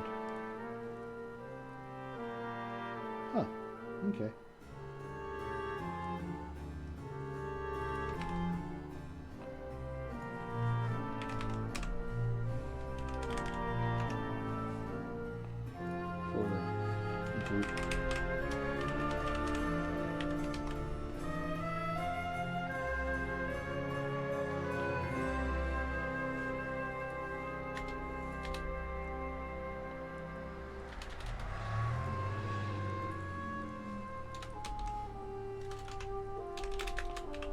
Vertexes,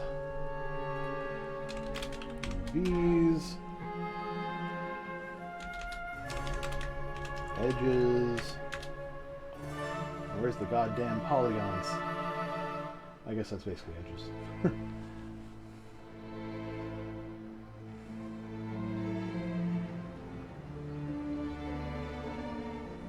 What's going on here?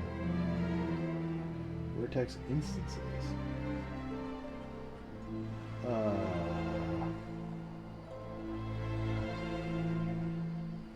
Yeah, okay, I think I found the polygons.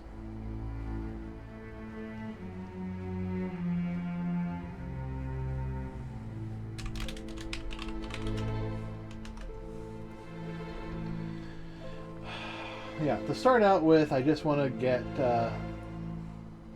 some basics in here. Now, the UVs look like they could be fairly easy to do, but I'm not sure I want to deal with that unless we can make certain that we can get polygons in here. Do I even bother with edges? Technically, we don't have edges. Yeah, this is basically just points and polygons. So, let's see. Build mesh edge index for polygon. That's what you're doing here? Okay. Well, here's the actual goddamn polygons. Polygon count.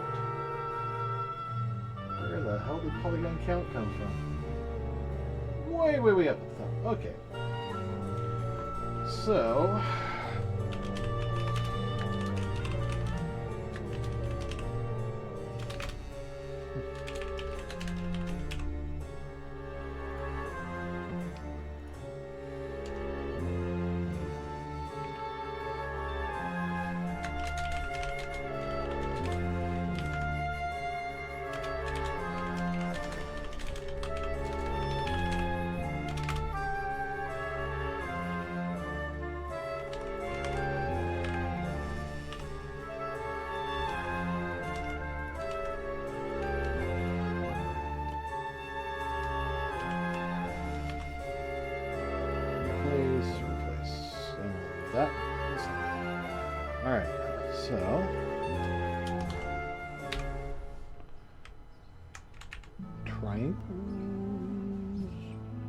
Yeah. Alright, triangles. No.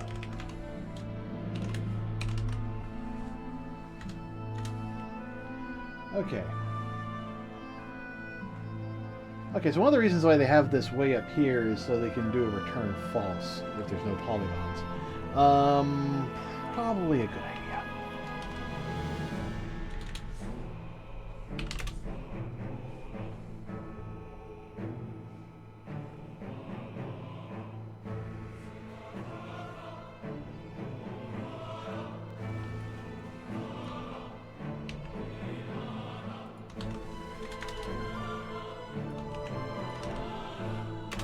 If polygon count is less than or equal to 0, because I like doing less than. And let's continue rather than quit. Or should we quit? Should we fail? They're just failing, but that's because they're basically doing it all at once. I, however, am going through several iterations.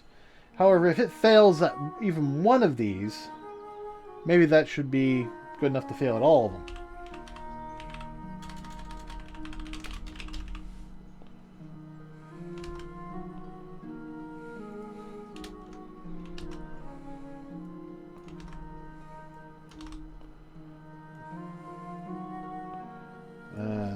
No valid polygons for group. There we go.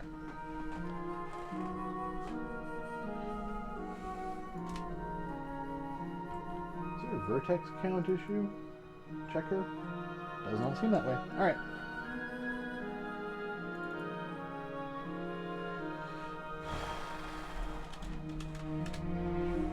Alright, so I'm seeing a lot of stuff up here. Let's just go through it. And there's some stuff up ahead too. But you know, for the most part, this should be fairly simple. On the other hand, it's been a while since I've actually created polygons.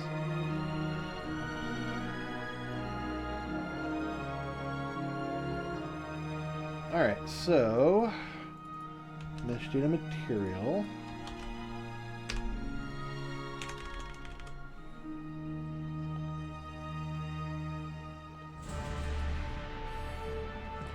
So we know that triangles are in groups of threes. We know that because we're smart and that's how it was programmed.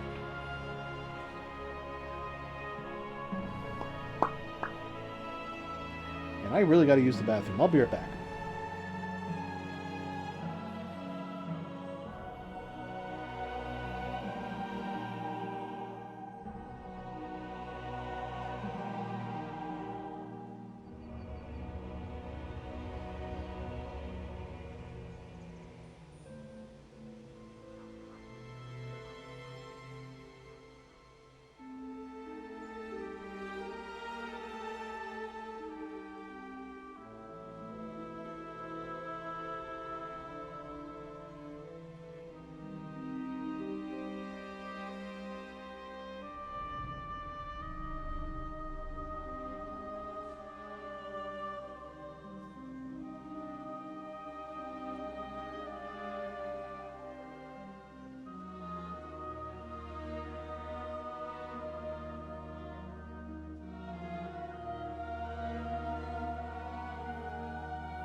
Alrighty.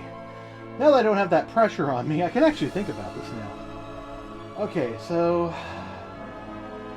looks like they've got a slow task counter update stuff. I might implement something like that later. I'd like to do something like that later, but right now we've got a bunch of triangles.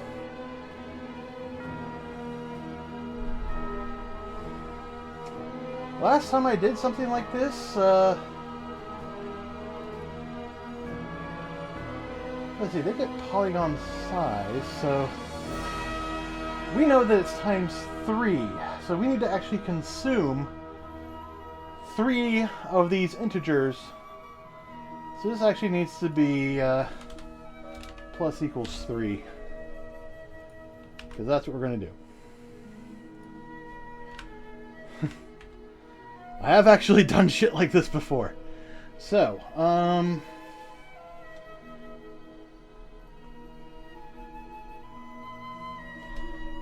int 32,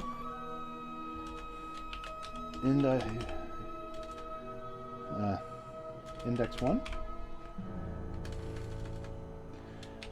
point 1 equals triangles, polygon index plus 0. And actually, no, let's make this point 0. Alright. 1 and 2. 1 and 2. Alright, there's that. So how do you do this? Alright, real polygon index. You've got your index. So for the polygon vertex count, which for us is 3, vertex instance index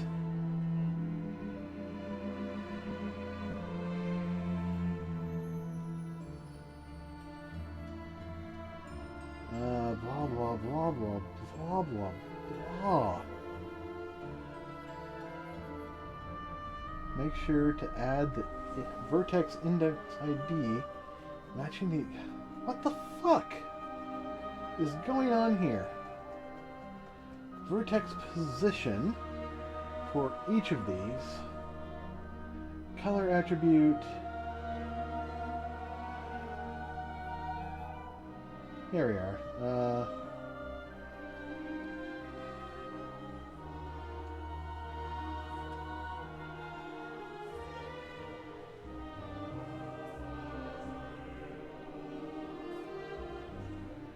Create a polygon with the 3 vertex instances and add it to the material. Oh, fuck. Oh, boy. Okay, so... first things they do is they get the real material index, which is based on the material index that offset and then the index itself.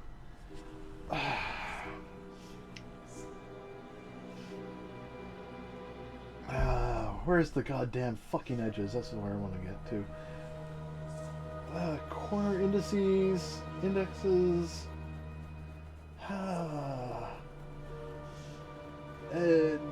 Edge. So much edge.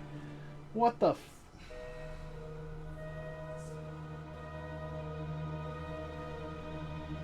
Is that all there is? Are you just getting the edge? I don't have fucking edges. I could make edges. I've got 3 of them right here. Well, 2 of them. No, I can make 3 edges out of this.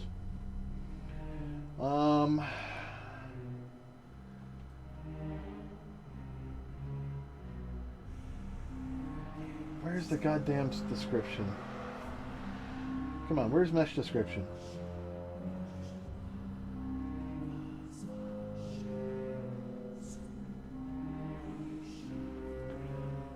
Mesh description. Set triangle UV indices. New triangle ID. UV IDs. UV index layer. Fuck. Okay, what exactly do we have here?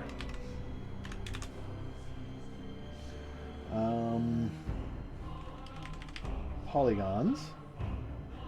F mesh description polygons, huh? Polygon array.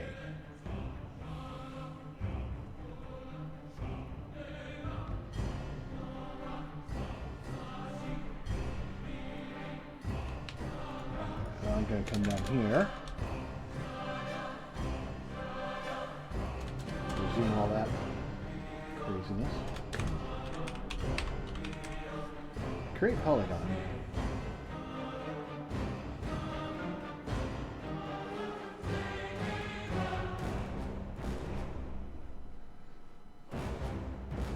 Add a new polygon to the mesh and return its ID. This will also make any missing edges and all constituent triangles. Why did you disappear on me? I was going through that. Build polygon group indexers. Build polygon indexers. Create polygon. Create polygon group. Group with ID. Delete. Find. Get. Set polygon group. Something in vertex index. Okay. I think what I need to do is create a polygon. I'm going to actually look for this over here. Oh, they don't even use this.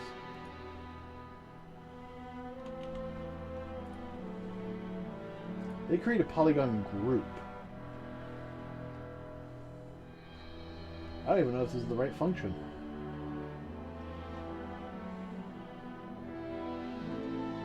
Yeah, build static mesh from geometry. Alright.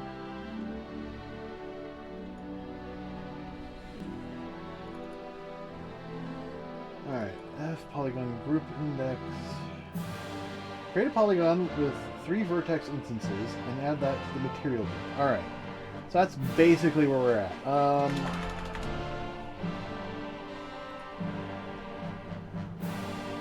So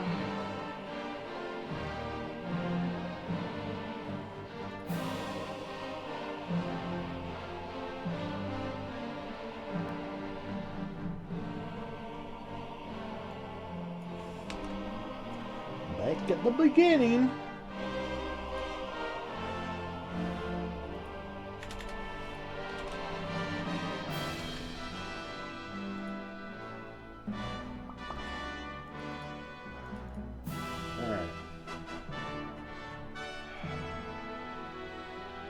Okay, so now down here,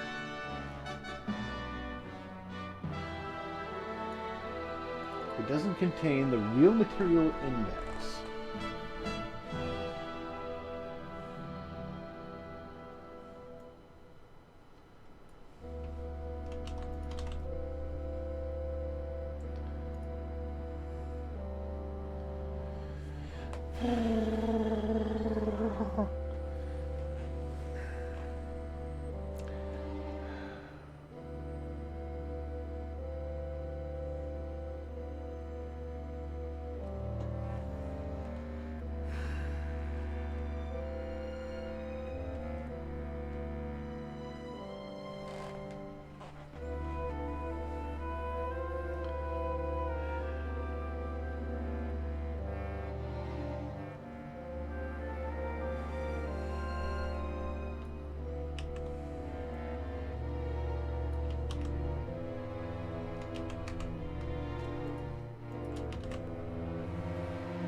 So we've got our polygon group.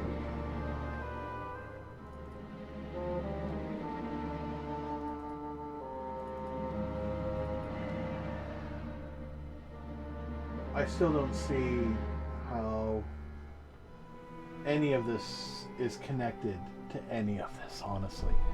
This is actually... I got that first part down pretty well. I mean, I understood most of it.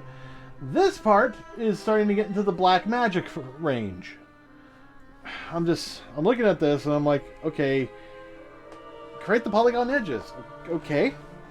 Polygon edge number. Okay. Polygon vertex count. Okay. Corner indices. What?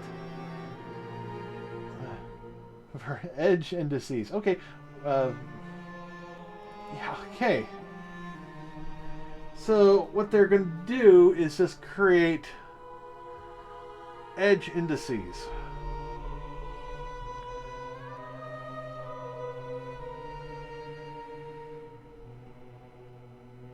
So they're doing it by creating edges. Alright, where's mesh description? I want to see everything it's fucking doing. Polygon groups, get element IDs. Alright, you're creating your edges, you edgelords. Create triangle. There, yeah, this is actually probably insert a new triangle and go into the mesh. We only ever import triangulated meshes currently. This could easily change as we have to do infrastructure setup for arbitrary n-gons. However, I think either we need to triangulate in the exact same way as Maya Max if we do that. Okay, so polygon group ID. Where'd you get that? You got that from the group mapping for the real material index. Corner instances. Set up here already, apparently. Yeah. Reset. Add uninitialized polygon vertex count. Which is mesh get polygon size. So ours would be set to 3. Alright, so we've got our edgelords.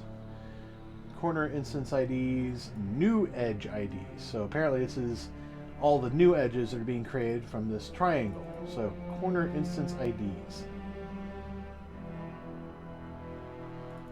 Polygon group ID. Okay, so it's going through the polygon group ID.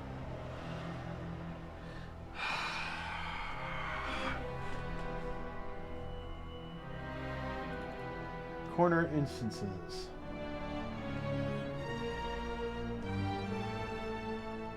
Corner index. Okay, we're going through the vertex count, which should be 3. And we're checking the vertex instance ID. Oh, no, we're setting it to that. Which would be vertex instance, which is the instance offset, current vertex instance index, RAM, plus the corner index. They're using a lot of different words here. And I'm still not certain. This looks like it's a basic, yeah, let's check our current position versus our old position.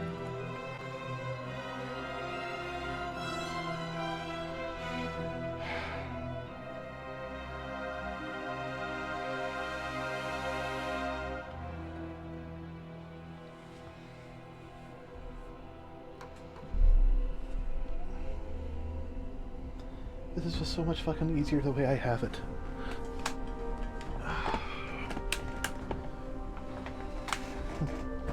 Don't need any of this bullshit.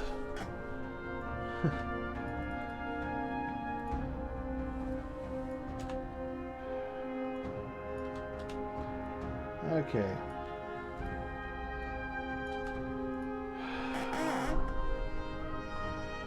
Alright, so if I have to deal with the edge lords and the corner lords, well, fuck them. And somehow in there I have to get materials, because we're going to need those. Yay. Alright.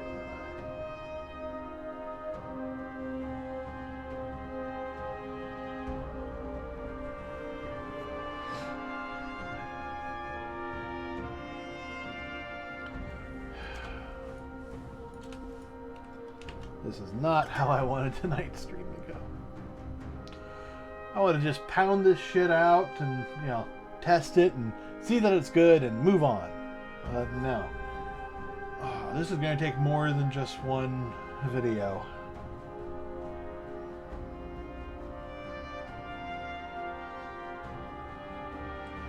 Probably gonna take me more than this video just to understand what the fuck they're doing.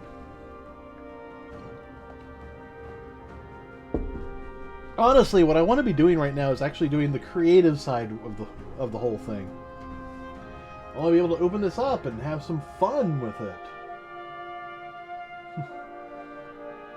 Be nice to add some new features in here, but you know, we gotta get static meshes and all that bullshit working. Or skeletal meshes, I should say. But we can't do that if everything is basically not working.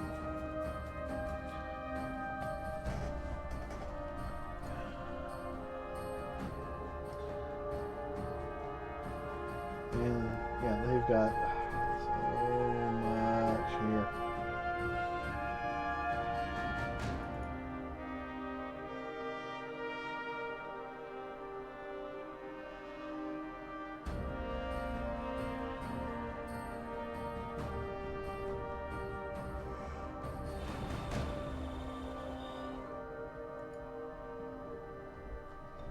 Okay. There's a lot to take in here. I don't know how much of it I can do.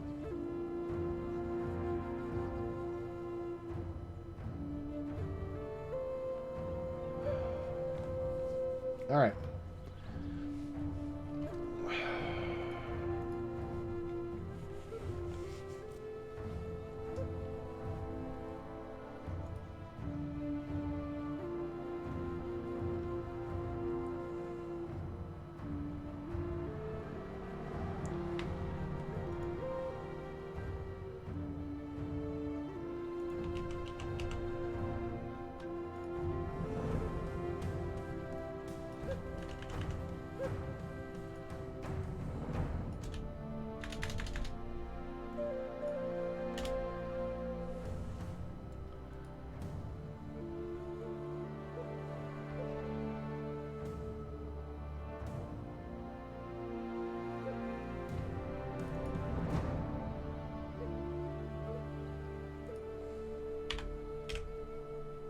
There, so that divided by 3. That's our number of polygons.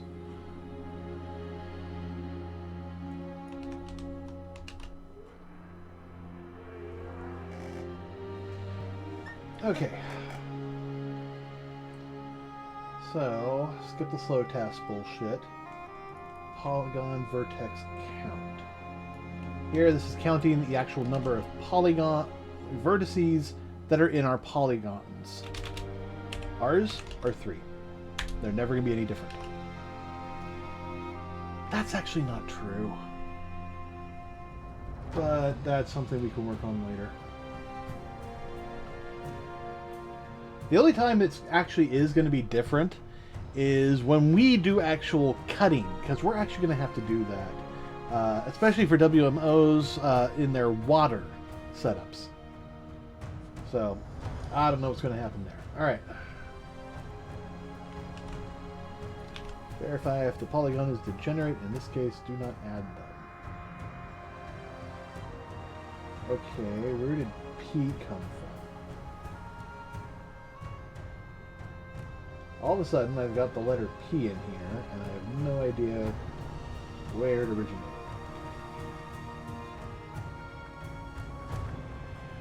And I'm wondering if maybe that was just something that they... It's from the class, maybe? I mean, it doesn't seem like it should be.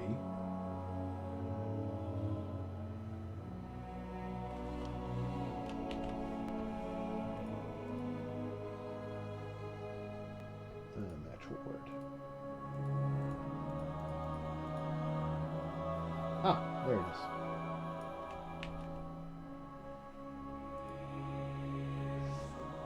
So before the polygons.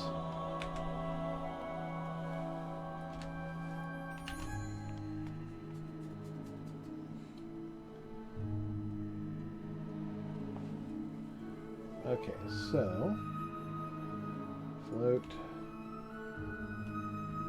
I have no idea what that function does. Let's see if it causes an error. You know what? Let's just go for broke. Copy and paste all that. Yep.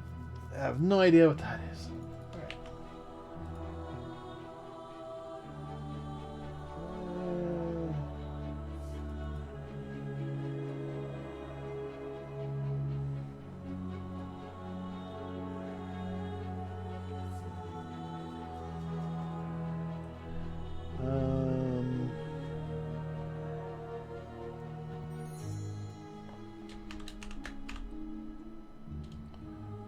WoW version.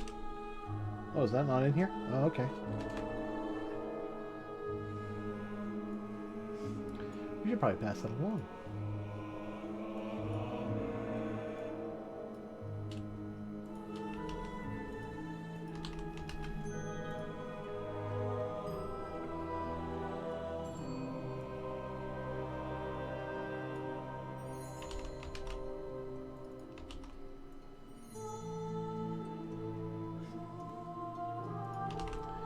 WoW version.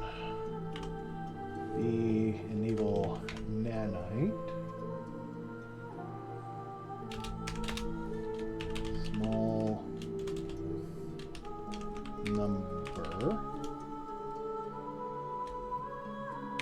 Else 0.0f. Alright, so mesh get polygon vertex. That's nothing for us because we have our mesh data. Actually, no, we have the mesh data material.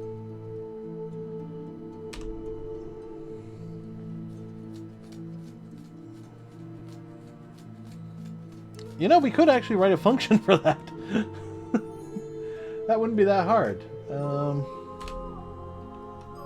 Get polygon vertex. Yeah, that actually would not be hard at all.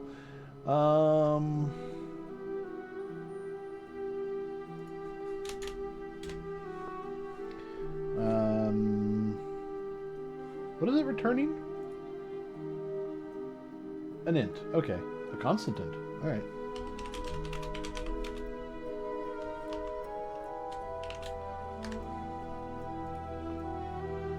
Alright. Index, corner index. I have no idea. That's an int32. And okay, so two int32s. Alright. Int32. Polygon index. Int32. Corner index.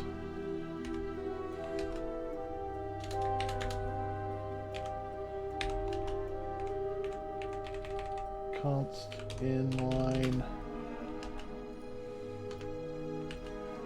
Get polygon vertex index. Alright, so this is going to go through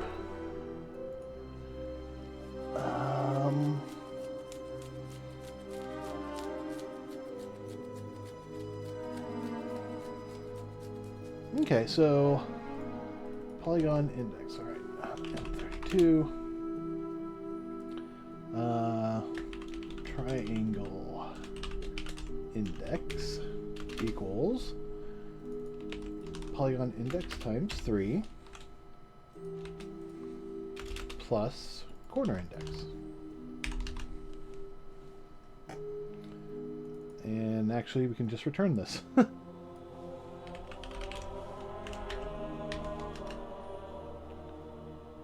Oh wait, no.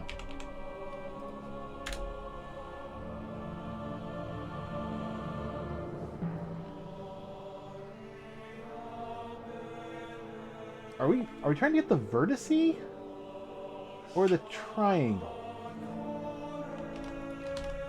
All right, return triangles, triangle index. There we go.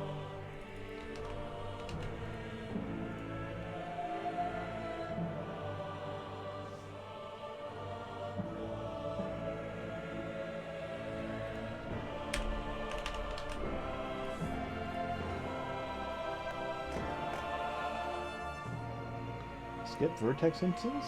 I mean, maybe?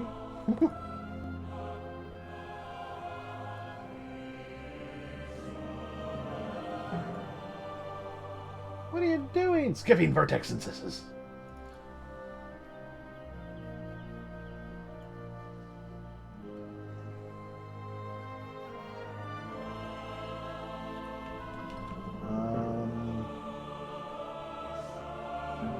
Okay, that goes above P.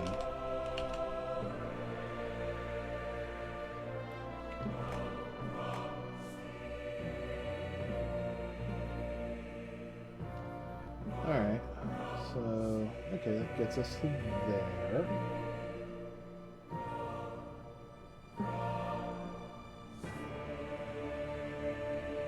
Read a polygon index.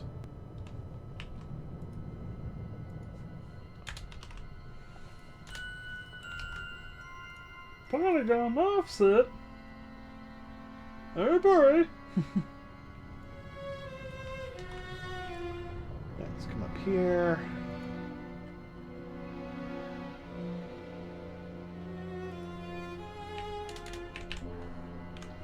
Alright, vertex. Let's grab these. Offsets.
Let's make sure that these are correct.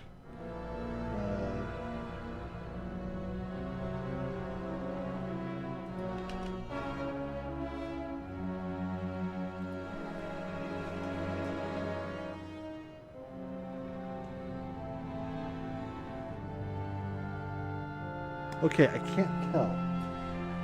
I'm hearing what sounds like somebody, either somebody wailing or an animal wailing. Now, I have heard coyotes wail like this before, and it's usually a trap. This was back when I was living, somewhere else, but what the coyotes would do is they would have one of their youngest members cry and cry and cry, and an unsuspecting animal, usually like a small dog or something, would come along and go, "Oh, poor baby, I should help you." And that's when the pack descended upon them and ate them. So, I'm hesitant when I hear shit like that. But the problem is, I live in a very different location now. I have not heard coyotes in years. This sounds pretty much like that, but I can't tell if it's a person or a coyote. Either way, I'm gonna keep my frackin' distance.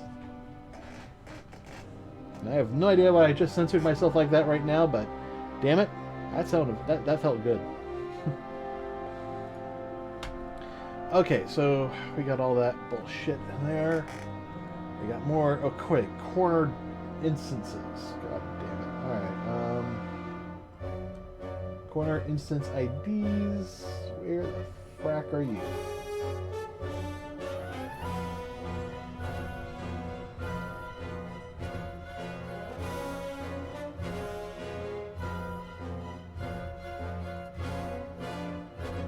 All right, here we are.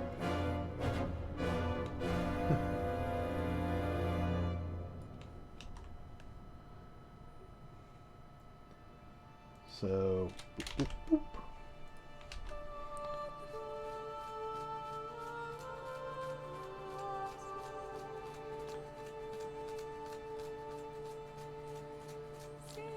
It's making me wonder if I should put some of these a little bit farther down or up the chain, because we are processing through all the materials. But at the same time,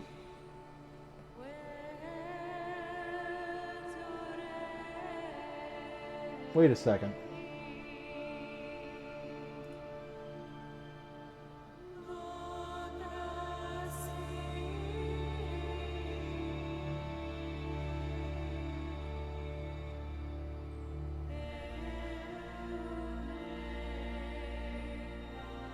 No, no, we're doing this per group. So each group, irregardless of how many materials it has, would still be functional. Alright, alright,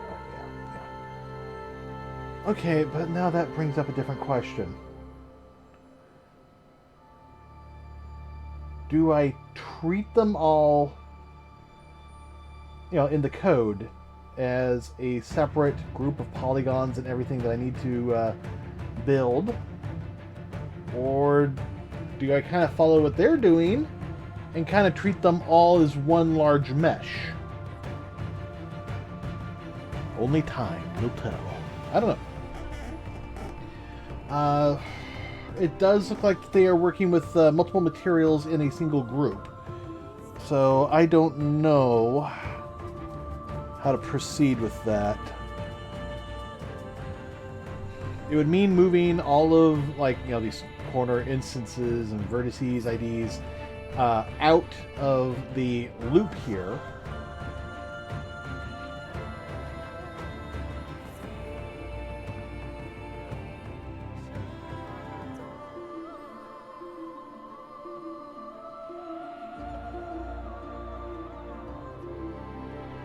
But I kind of feel like this is the right thing to do. Alright, let's just keep going. Alright, so we've got corner IDs. Alright, so now we're working on corners.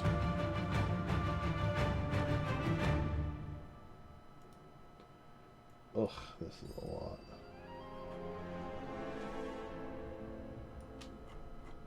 Holy fuck, that's a lot. Alright.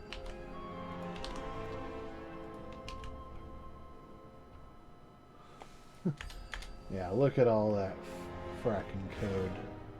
Look at how much of it is just dirty and awful and terrible and no good, and it's going to cause a very bad day.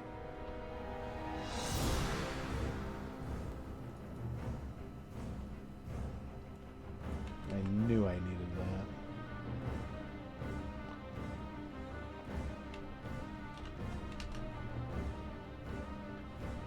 Probably need these too.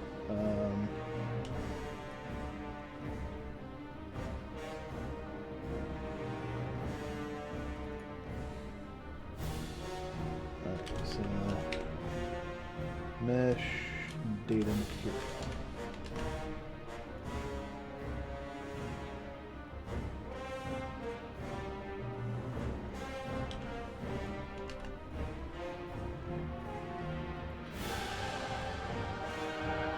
Alright, UVs, we're going to skip for now. Color attributes. We don't have any color attributes.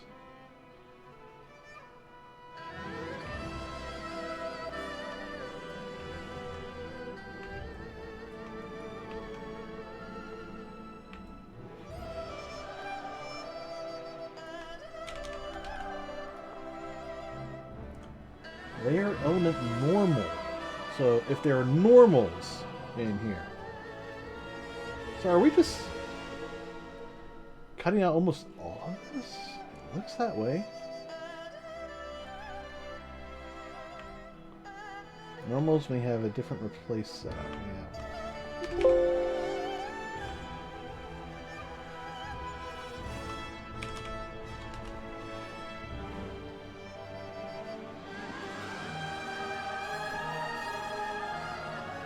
So it looks like, yeah, after we've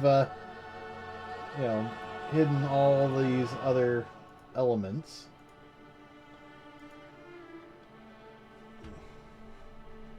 this was all we needed, and this is still needing to be replaced.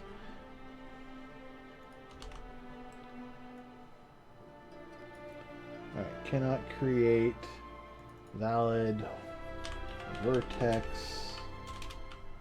instance. Alright, there we go.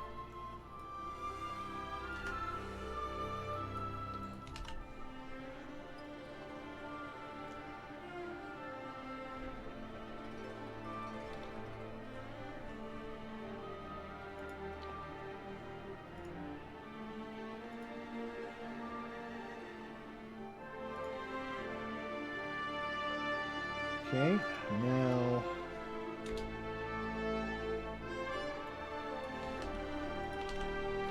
check that.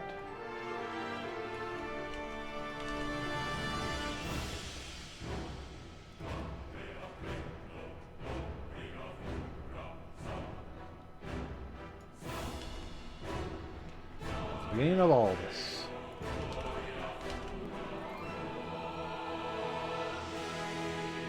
Alright, get point threshold.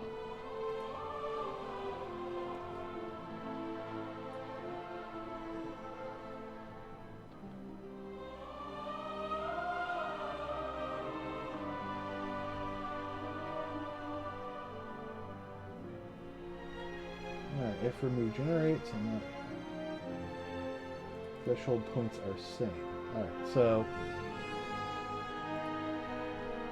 where is that code we made earlier for... yeah, there we are.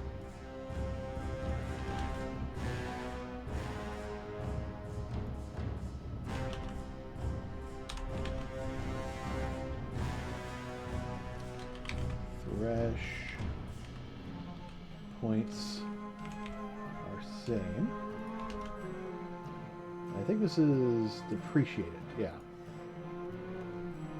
And so it needs to be UE thresh points are same.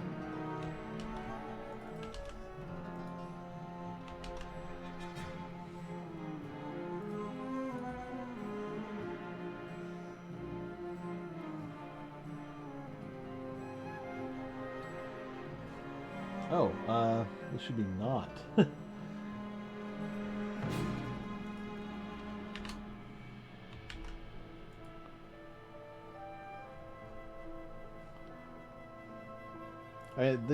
Both of these should be like, import, remove degenerates and not build nanite. So for us, we're just not building nanite. Why are you having a problem up here? Oh, okay. Well, Virgin. There. Wondering why I was having an issue.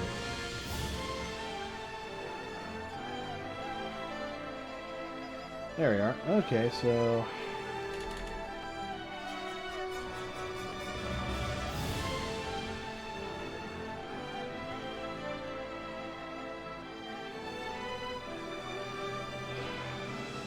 now it goes to the material index.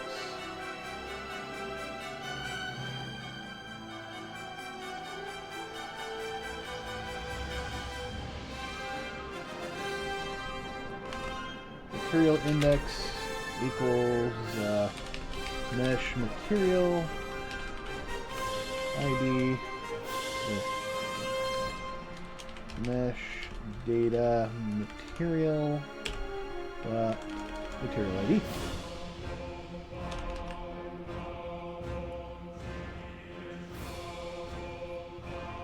Actually, this is not, really what we should be doing, but good enough. No. We need to actually go through this correctly. Now, their code is actually not going to help us for this. Mostly because, they do it in a very, very different way. They have this whole index system they could probably deal with. I'm going to take a quick look.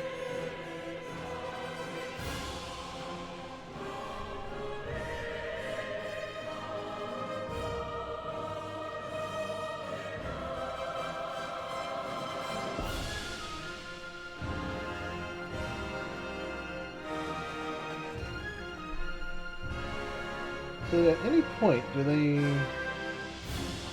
does not look like it.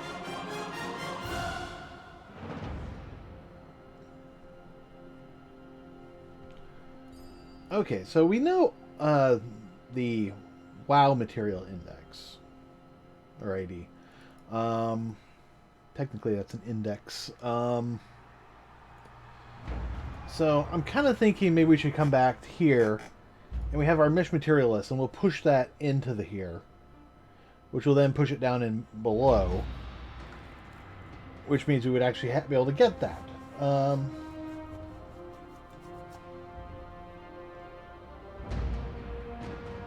Yeah, that's probably the best way to do it. Yeah, I've been thinking about it a lot, and I think this is probably the best way.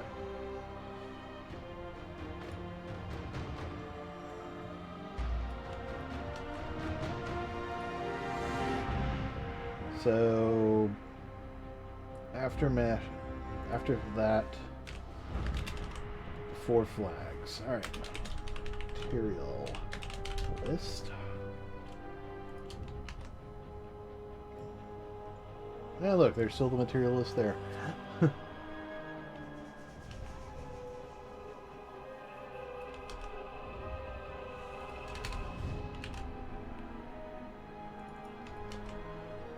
All right.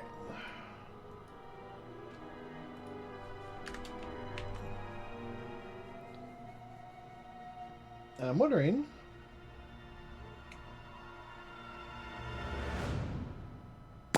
New.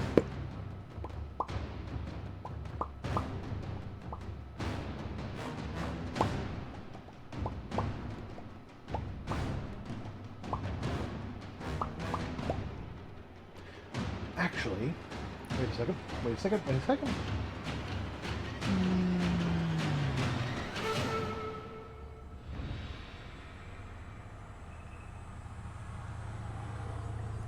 How are we generating this material name?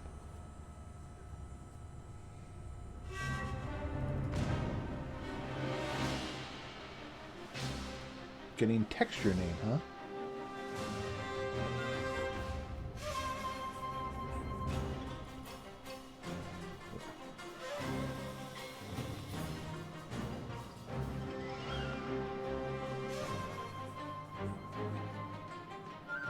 I guess that makes sense.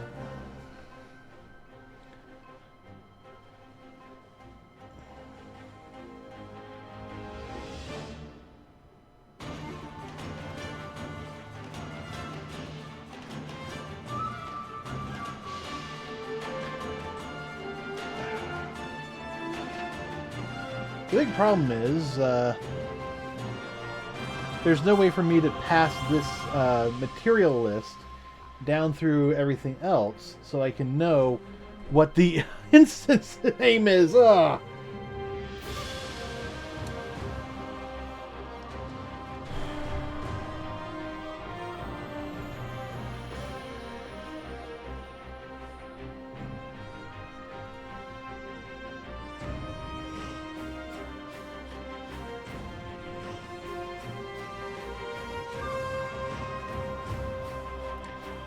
So unless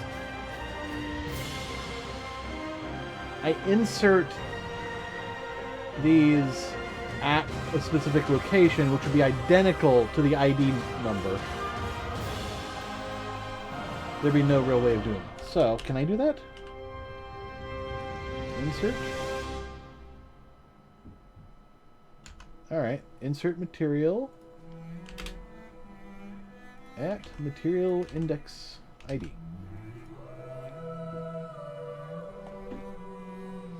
Alright.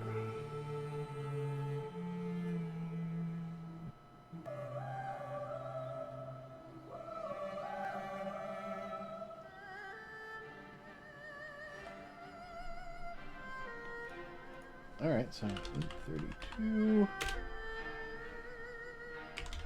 mat ID equals that. If mat ID does not equal material ID,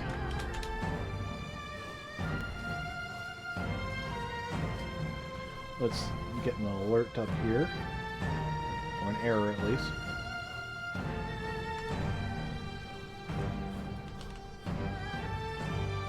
Error. Material IDs did not match. Material ID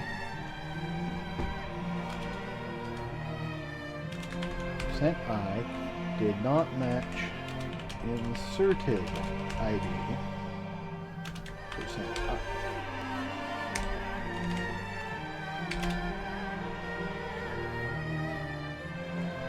So, material ID,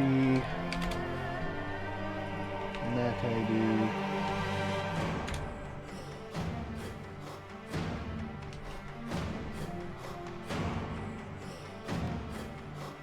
I feel like I want to cancel or quit or something, but you know, it's going to go on to the next one anyways. Do I just quit? Ah, lurking. Okay. Enjoy Starfield.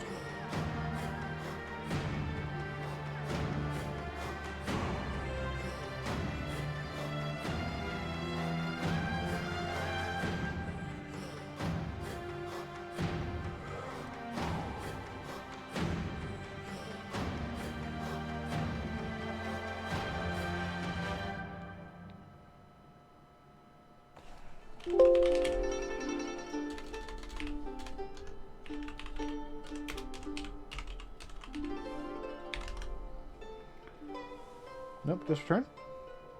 Yep, just return. Yeah, we're just going to cancel. We're going to fail if this fails. There we go. Alright, so we are now trying to insert this at the location of the material ID, which means we should be able to go through this list and see what, go to the material ID, and it should match up. In theory.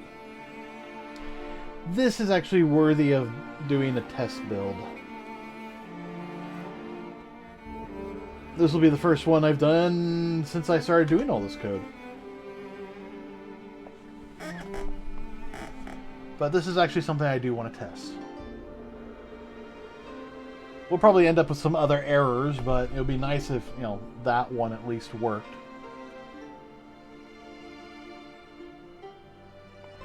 I'm sure there's probably something over in here that's not jiving. Oh yeah, look at that.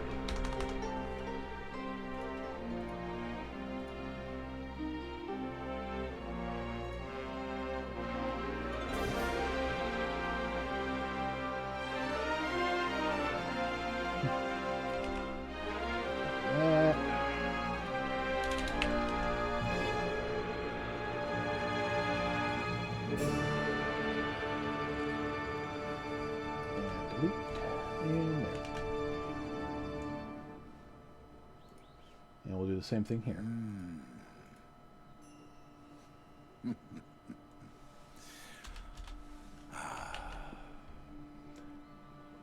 Panda Fe Wanja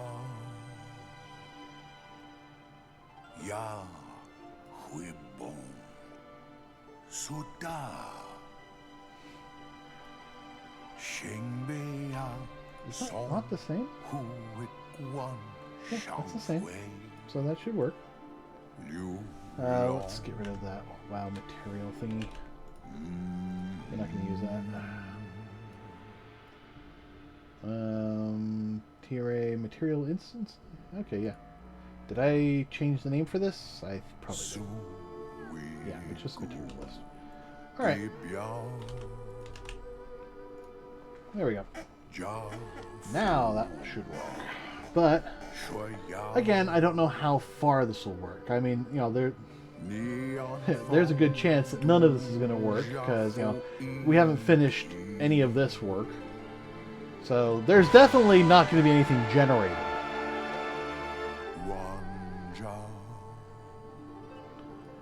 But, I don't know. Maybe it will... Everything will pass just fine. It's just, the big issue right now is trying to find the material index. Hopefully it's just that. Just, look for material index.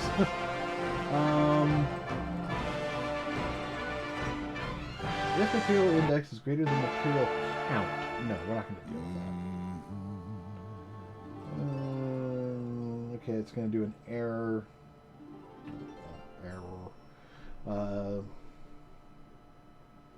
Real material index equals material index offset. Su Wihu Ikwan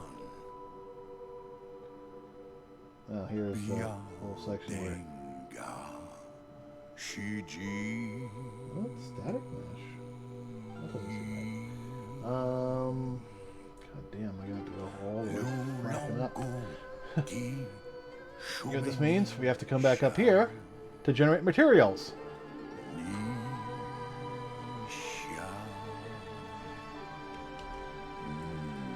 Alright.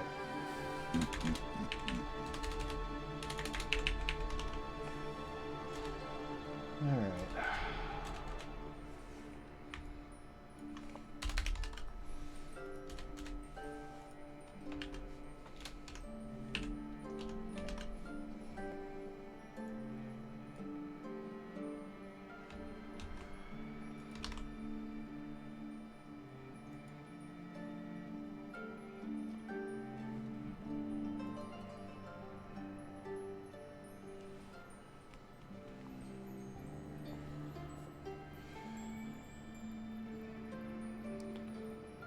Well, this is going to be basically an ultimate materialist right here.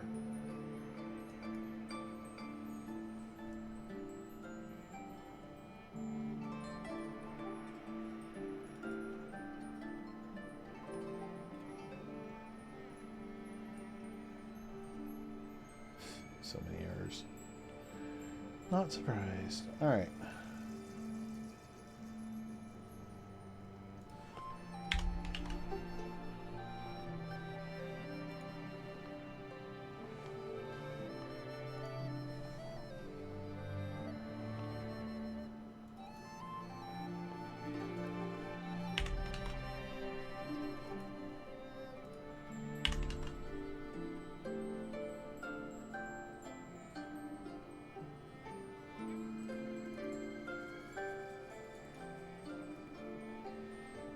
Declaration of Material Index hides previous local declaration. What local? Previous local disk? What? Oh, okay, yeah.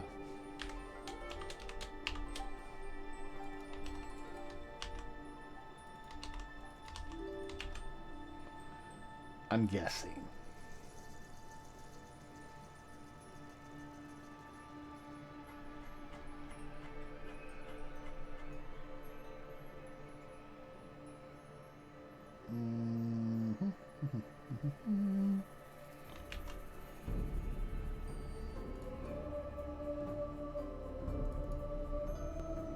Error?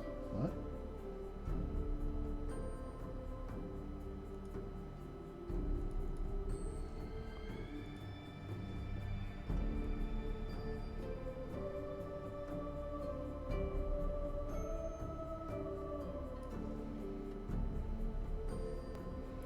What do you have an issue with here? Static function is declared but not defined. Oh, you know what? No, it's defined right there. That's perfectly fine.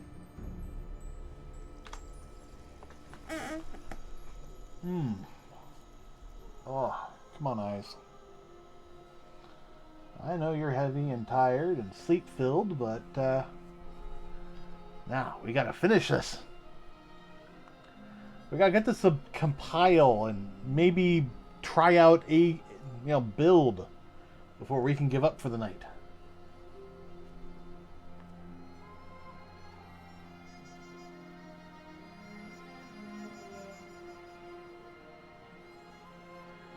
Yeah, there was still an error there.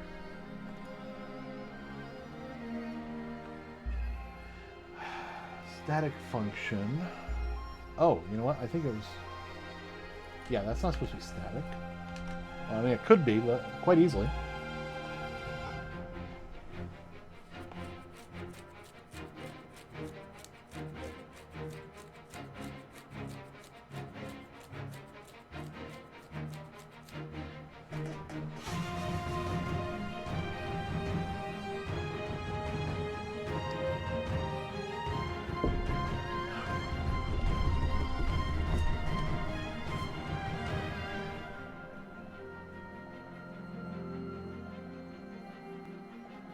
Oh, assuming you guys can hear the music.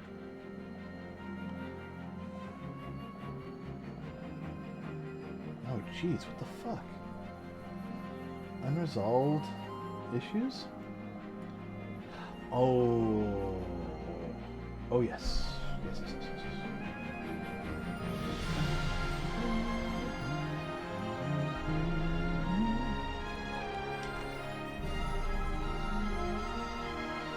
Do I put that before or after that? Probably before.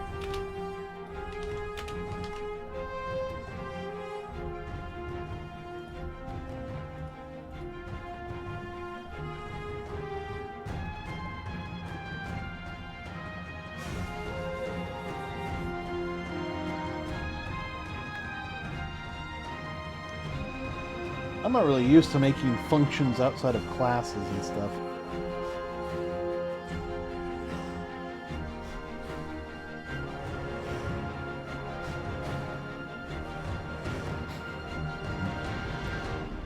Smelling some wood smoke.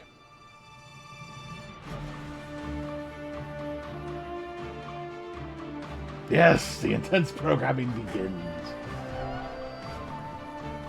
Alright. What are you causing? What the?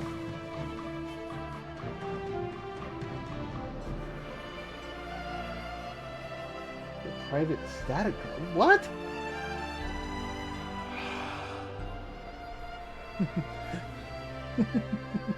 Oh, thank you, cartoon.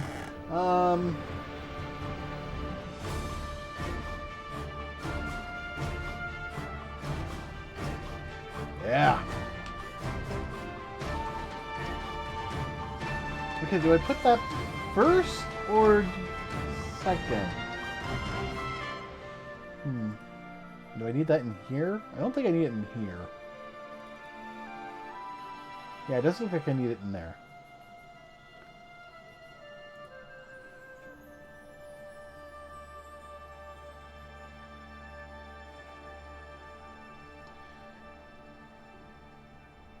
Wait a second. New material, private class. What?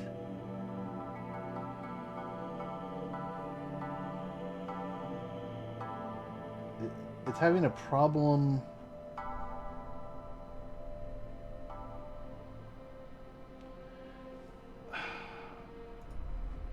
So it's having a problem in here, linking some of these things. Like all the static mesh, you know, get private class static. Do I have to actually make this static?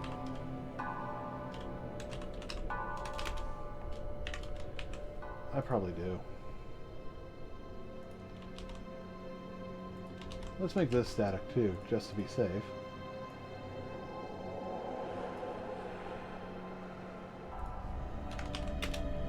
Alright, static wood. Okay, so API, then static.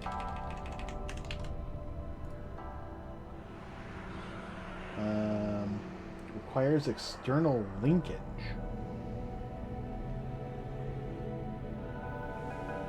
So you're happier with that?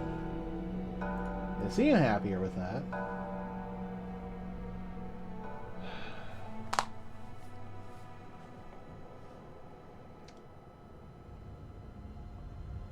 Yeah, okay. August Celestials.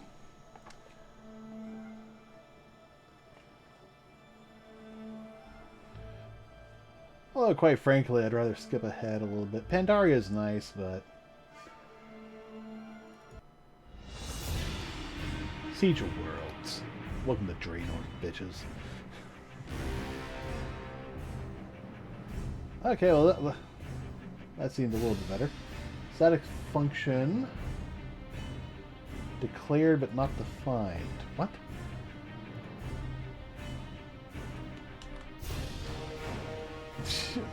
It's right there, bitch. What are you talking about?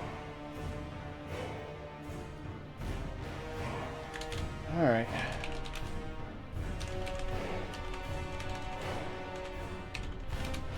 Let's try using the namespace for WoW Importer. means I can just use that. Come over here, remove that. And in theory that should work, but who knows?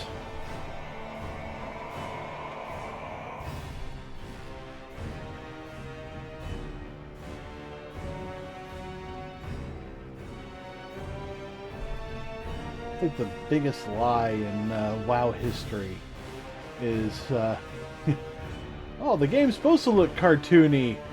Then why are all your cinematics, straight up photoreal? Make them cartoony too. Make it all fucking match.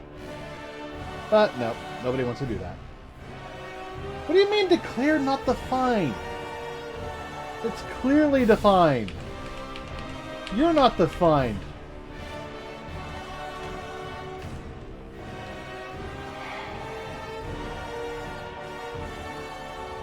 Oh. Wait. You can't define static functions in a different file, right? So if I did that, it would stop complaining about that, but it wouldn't have, but that's still, oh yeah, this probably still needs to be removed there. And down there. Kill that, save, try again.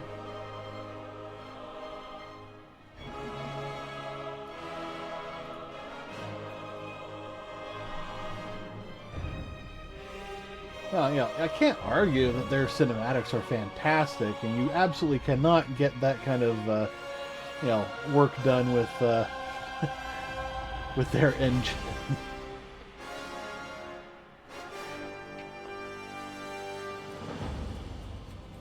Alright, I gotta stand up some more.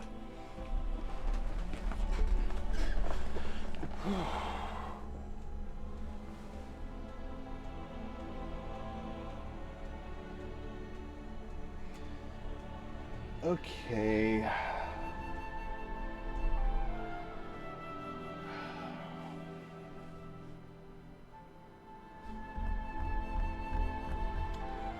Okay, so namespacing this is not letting it work.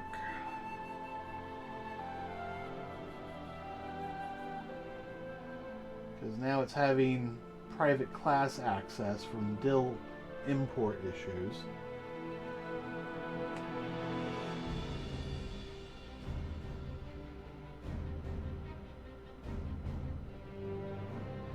That is true.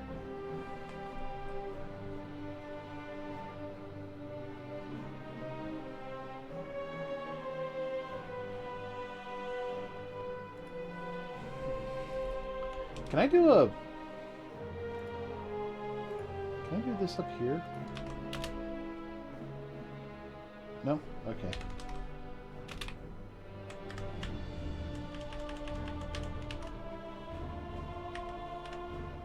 No?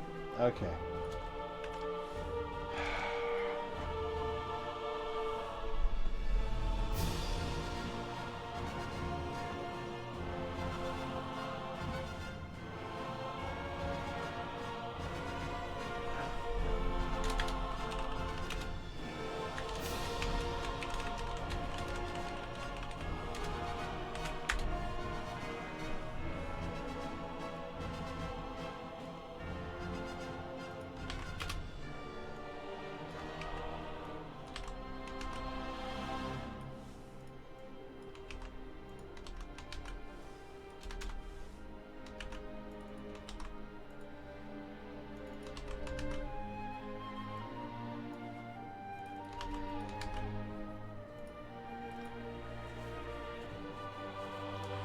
I have no idea if this is going to work. I can tell you one thing, though. I need to come back over here and make a change. What are you doing? Making a change.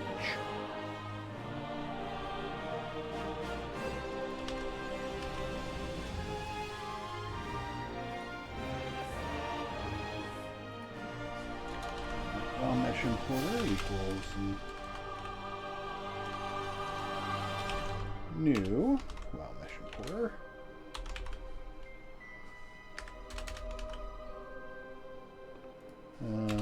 Mesh importer.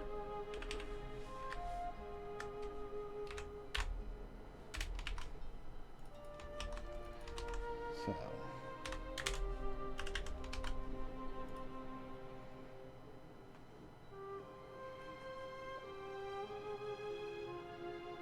it's inaccessible. That's because it needs to be public.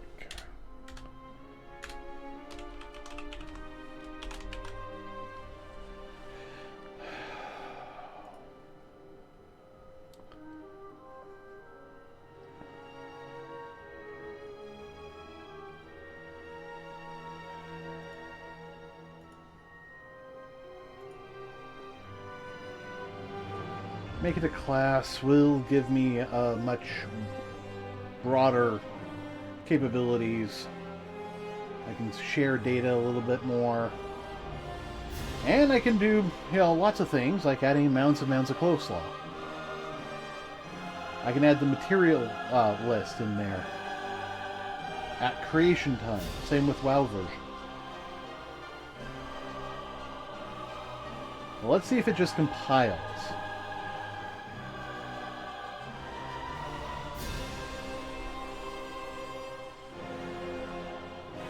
Well,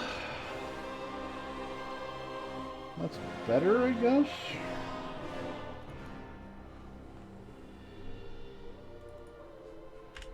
If not, just build static mesh from memory. Yes. Is that the only thing you saw wrong? Yes, it looks that way. Yeah, first step, get it to work. Second step, improve it. Make it better.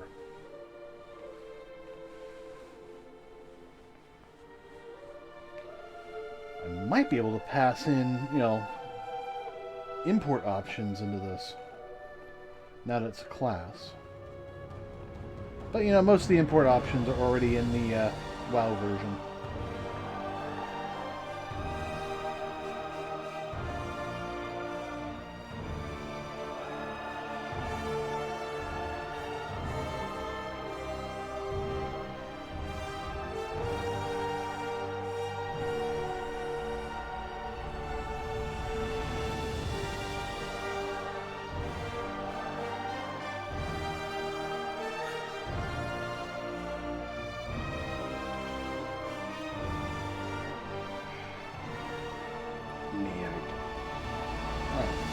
What is causing the goddamn problem here? Right, using namespace. Yeah, alright.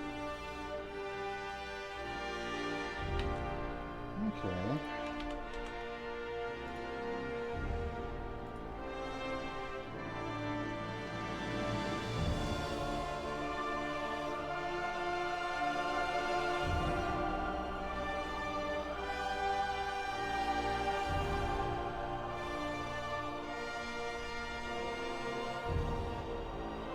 Okay, you're just a basic class. Why are you...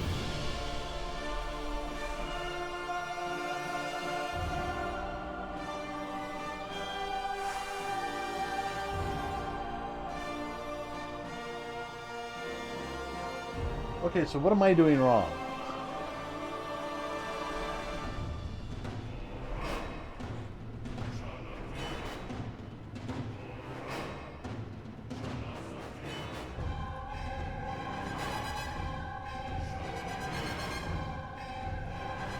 Alright,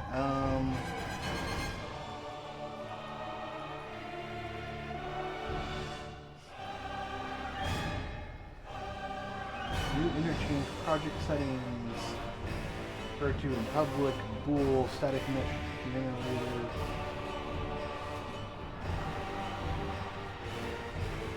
Build static mesh geometry. Unresolved experiment.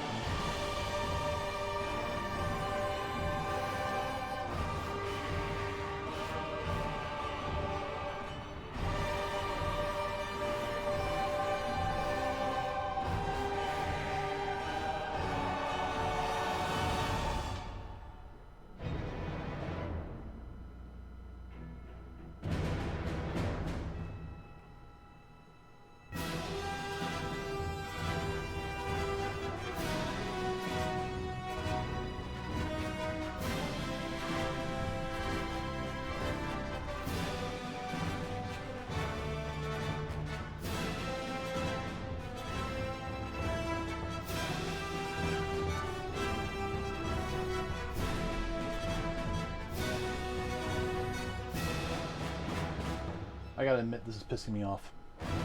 Really, really hard.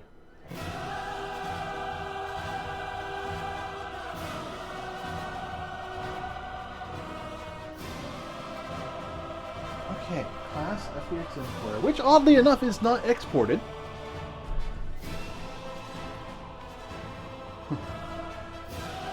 It's a basic class. It has nothing to do.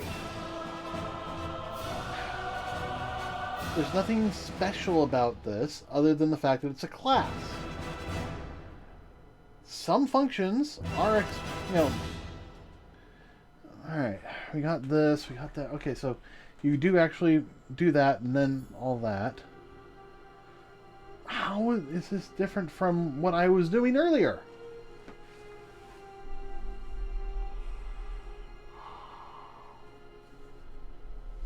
I don't understand.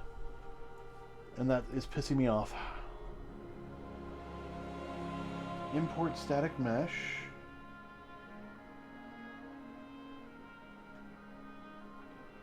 Import static is single. Imports post import static mesh. Reimport, reimport, reimport. Import skeletal mesh. Time span. So,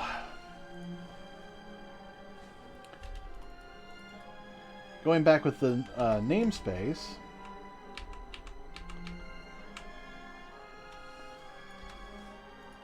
it'd be that and that, imitating what they have.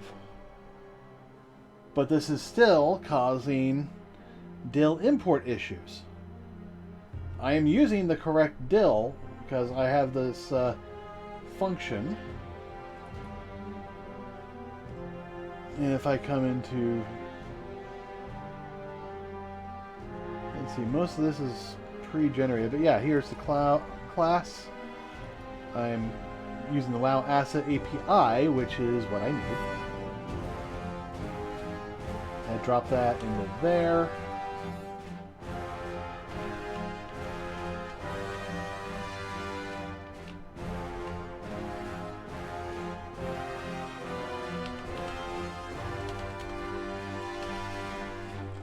Okay, now we're back to where we are.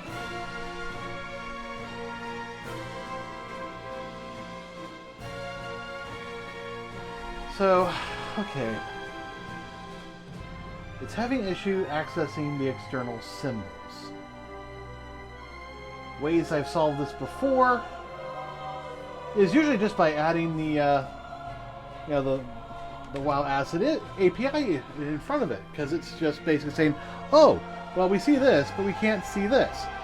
Except I think the actual issue is that it's not seeing some of the other functionality that it needs in here. Am I missing something, possibly? Probably. I could easily be missing headers.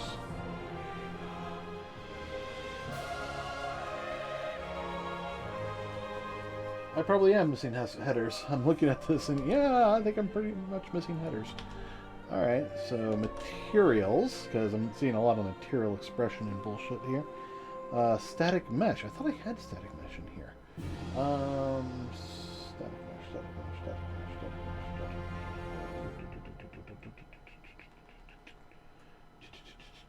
mesh. Alright, static mesh resources. Physics engine, iMesh vendors, static mesh import utilities.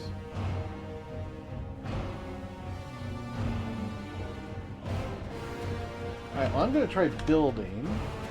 I'm going to try building and see if half of these disappear, which I think they probably will, because I think it's just complaining I don't have the includes in here.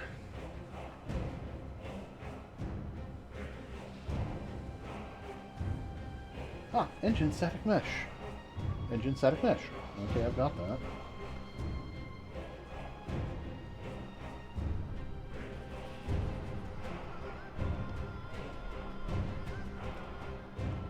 Undeclared. Yeah, okay. Kill that. So... oh, come on. WoW importer.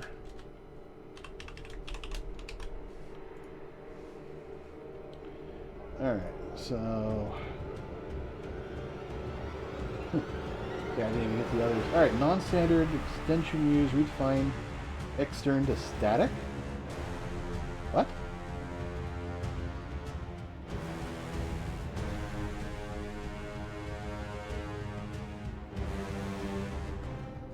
Yeah, these probably should be static.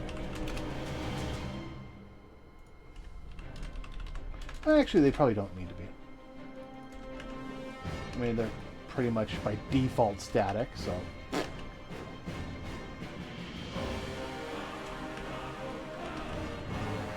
times change.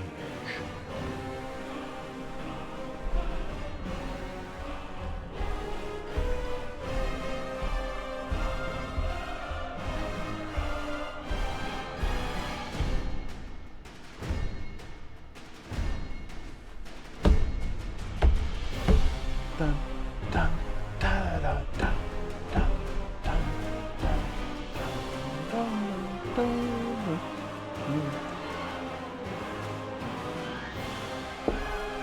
That's right, you don't have to hear my singing anymore after tomorrow.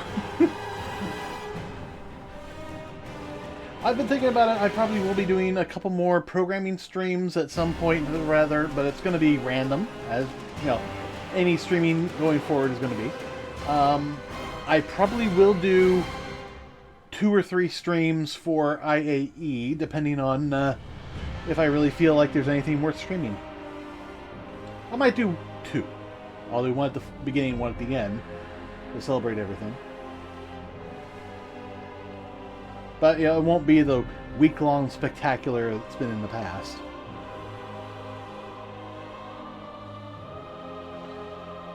Okay.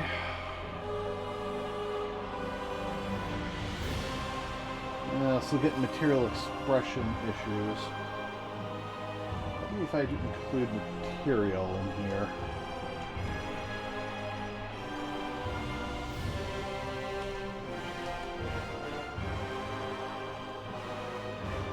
Also, static mesh is still getting issues. Texture 2D. Do you have textures in here? Probably not.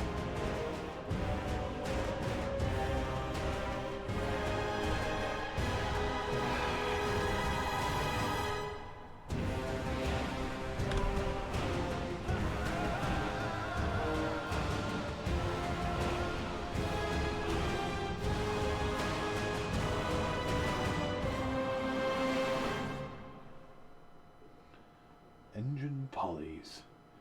Engine static mesh socket. Mesh budget project settings. Modular manager. Asset editor subsystem. There's probably a lot we gotta deal with, but right now I'm just trying to get this to build. Honestly, I'm surprised that I'm having so many issues, but you know, at the same time, I've been going, you know, how long without even attempting to build? I'm surprised we got as far as we did. Alright. Did we reduce it? No, we did not. Alright.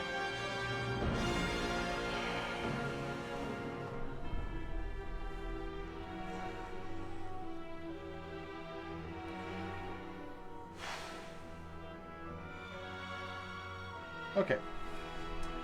I see a bunch of U material expression issues. I have functions for U materials.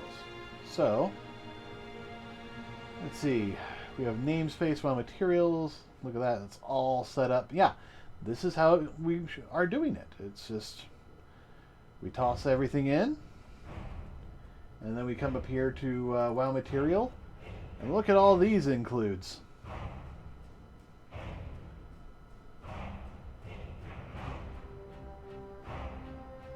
And this isn't having any issues, as far as I can tell.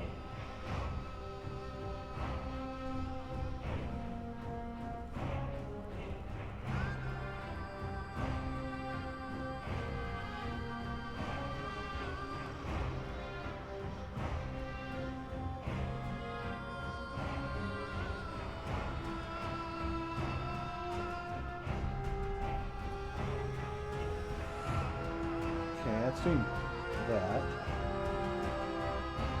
We have a couple more that we're putting here, but you know, that's reasonable.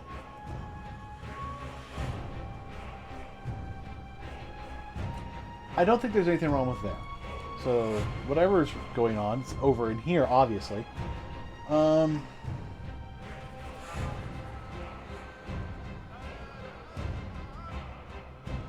here we're just getting down to business. There's like literally nothing to do.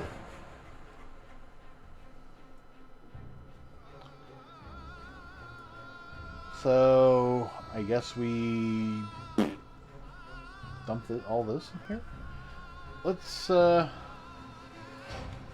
this a shot. Just a random crazy shot.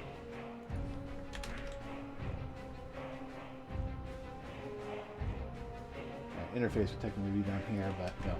Maybe this will fix it. Maybe it won't. I don't know anymore. Well, I don't know anymore.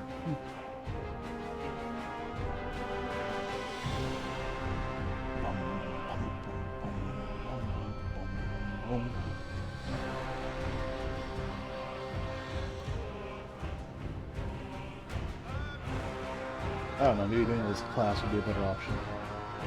Right now I just want this to build.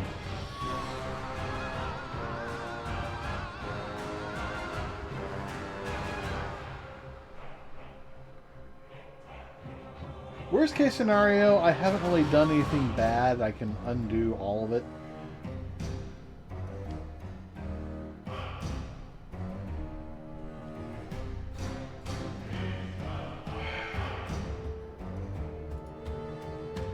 Okay. It's literally the same issue we had before. Adding new includes doesn't seem to make a difference there.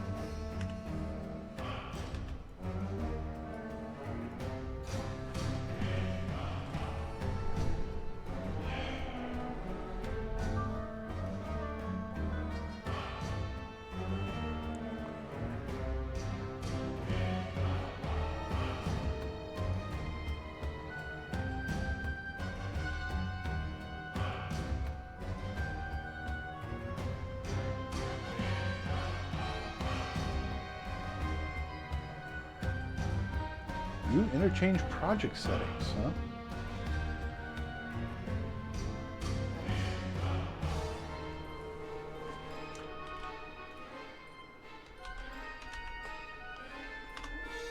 So did I just see a big list of errors and assume that all of them were something I had to deal with, but I somehow missed the one at the very beginning that was the actual cause? I'm willing to believe that.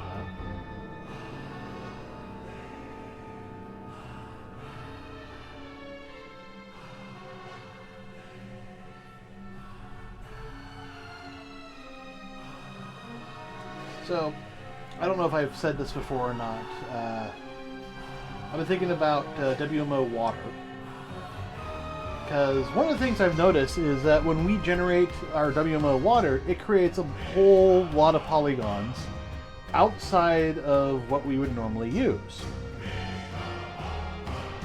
Okay. No, okay. It wasn't that include then. Absolute path name.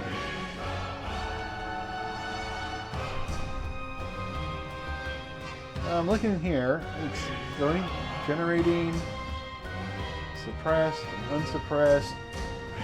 Error 2019 unresolved link error. Static class new interchange settings. Get private static class. I don't know how an absolute path name would fix that.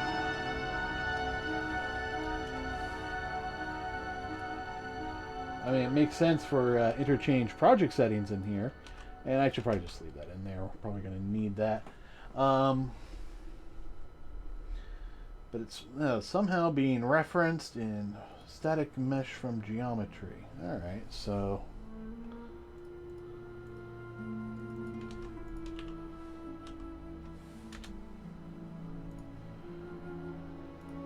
of course.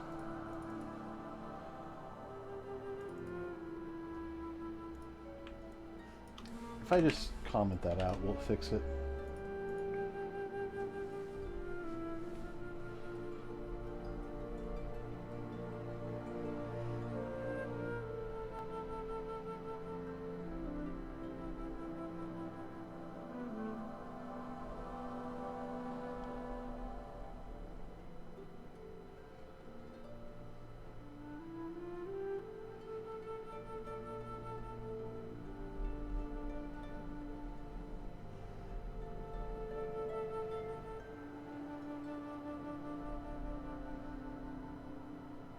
I don't know how they're getting away with it.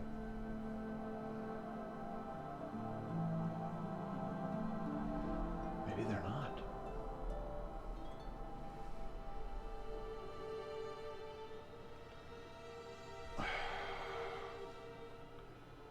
Alright.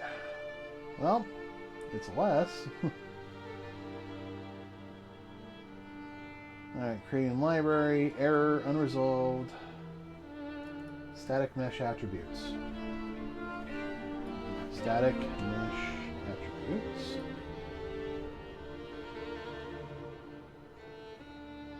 Static mesh attributes. Oh, you know what? Let's try doing a rebuild. And if that doesn't work, I'm going to close it down, destroy the destroy them from beneath. And then rebuild the project, and that will sometimes fix things.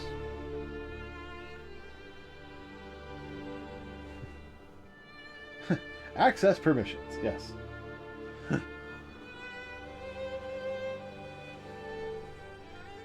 Let's see.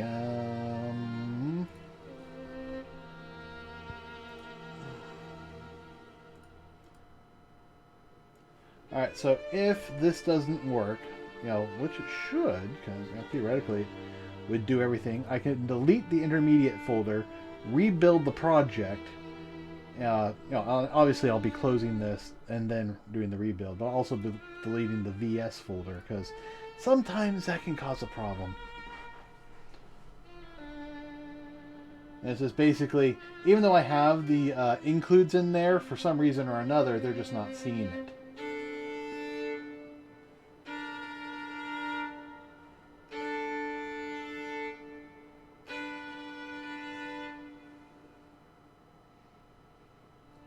Now, hopefully the rebuild will fix that, but...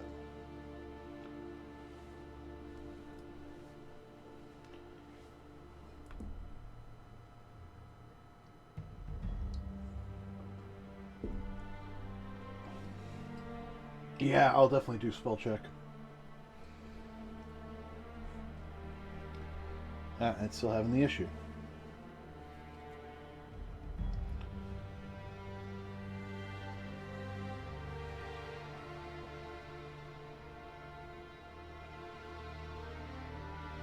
Check and see what it is. Yeah, okay, still static mesh attributes. Alright, let's close this. Intermediate. Beanies. Delete.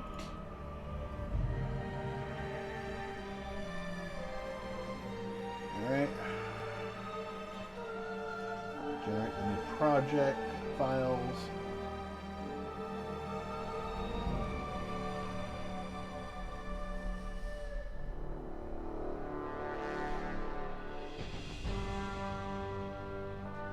Usually when something like this happens, this is, you know, usually the solution.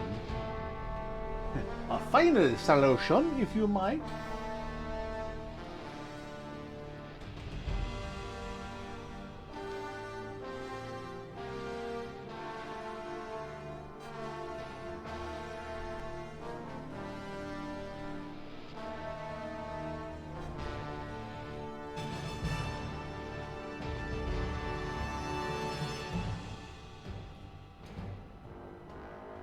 Dun, dun, dun, dun, dun.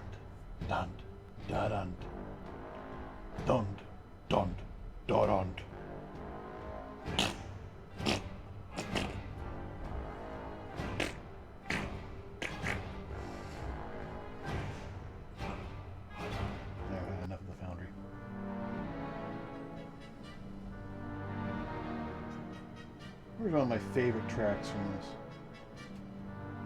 I think we already had it.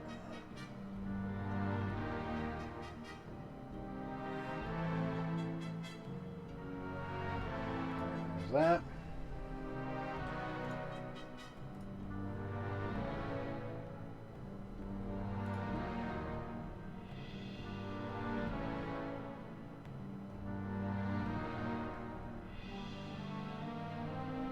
Let this process for a little bit. It has to think, you see. If it doesn't think, it can't think. It thinks, therefore you are. Wait a second. Okay. Back to my plugins, source, WoW assets, public and private, and we're looking at the static mesh generators.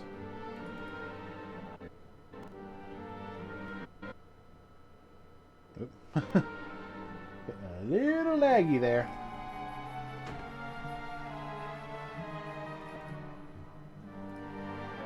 Alright, let's build. Let's cook, Jesse.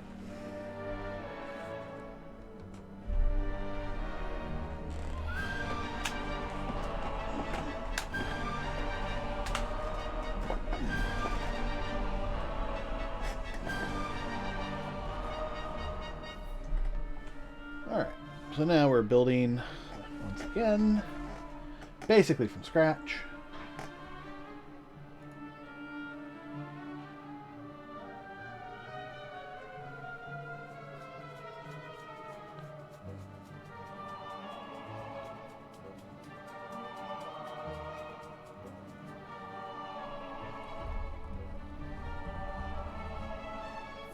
Hopefully all the new includes will be included. Oh wait, that's interesting. They include core minimal.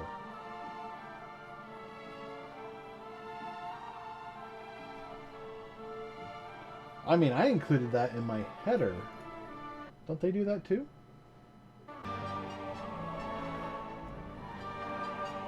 Yeah, they include that in the header. So...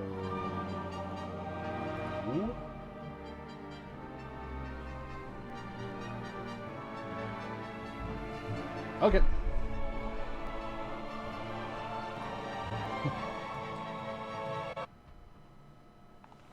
And I just gotta wait for the lag.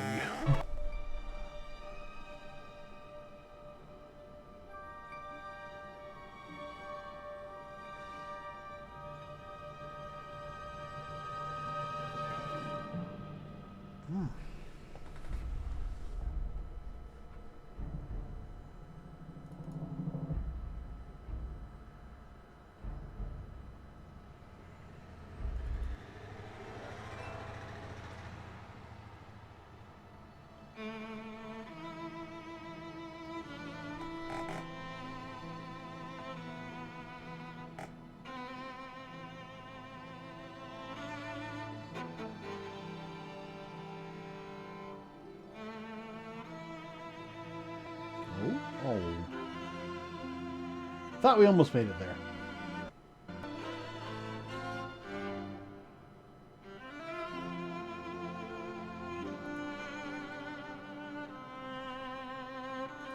Alright.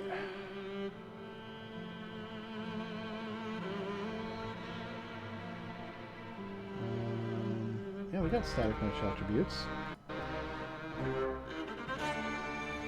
Alright, well, let's...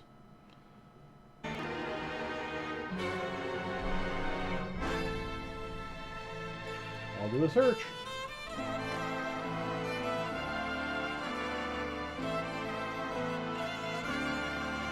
Assuming my computer wants to give me control of anything.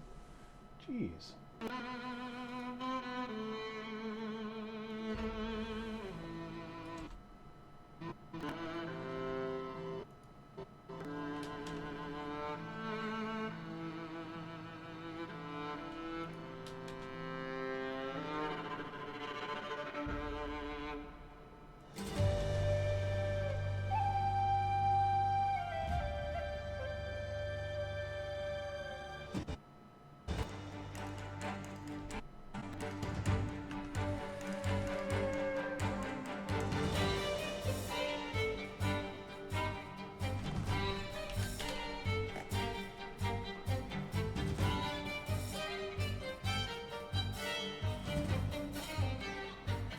don't need a generic one for that. I want to know the specific one for Unreal Engine.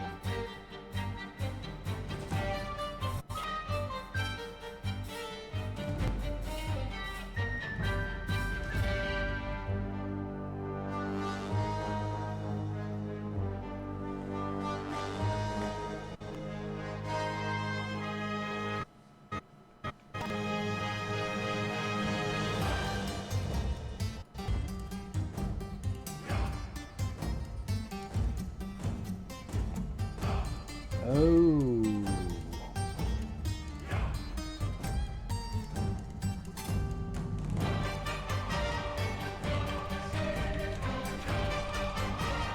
I wonder if this is it.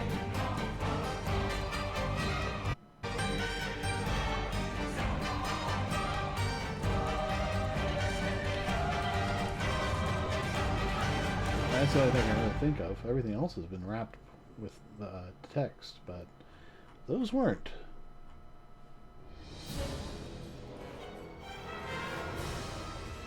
So your spell check option may not have been totally wrong.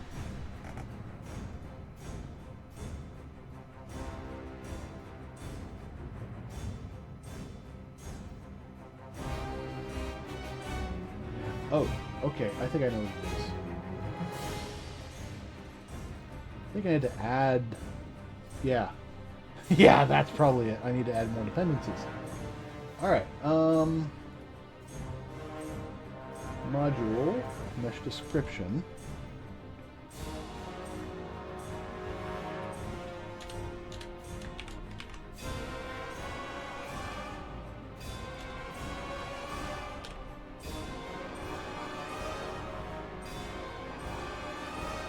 And that would definitely help. Alright,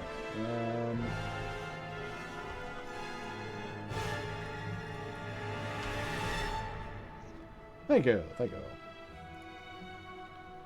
Alright, if static mesh attributes, what module are you hiding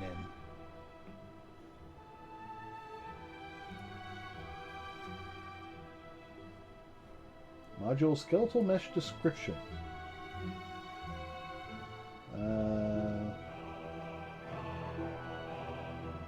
No, I said static mesh attributes. Static mesh description. Okay. I wonder if just mesh description will do that.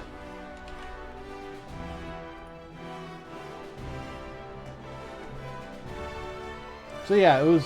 I think it's definitely, you know, we're missing modules, and that's what it is.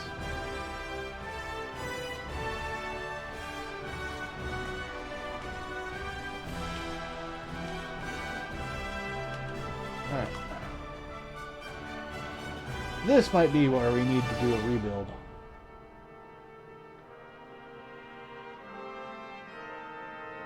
Oh, there we go. Got it. So, coming back here, we locked out something. Ah, yes. The interchange.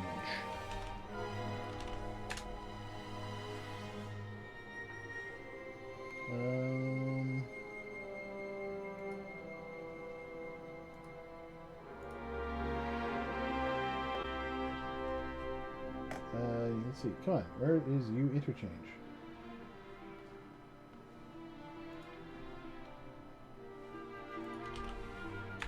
U interchange project settings. This is what I'm looking for, literally.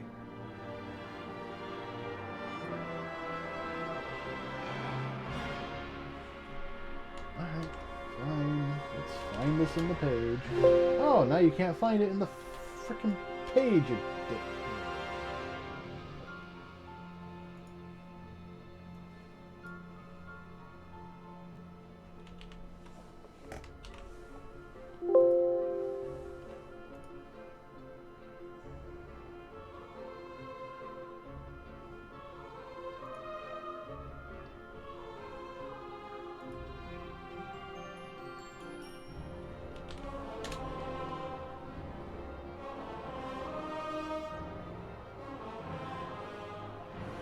Actually, would that just straight up work? Probably not, but...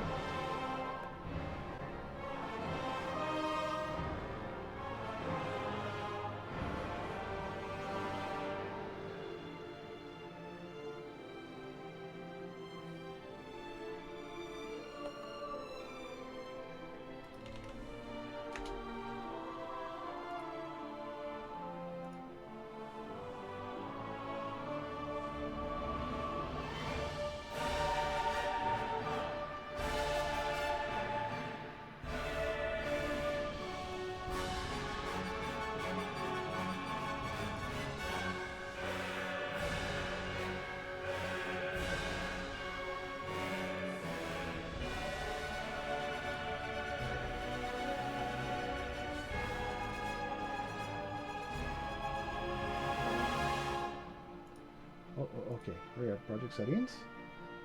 Interchange engine. That's what we needed. Alright.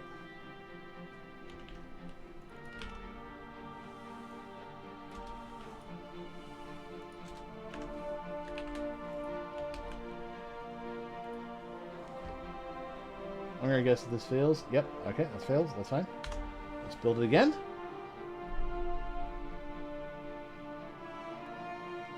Now that it has the interchange engine.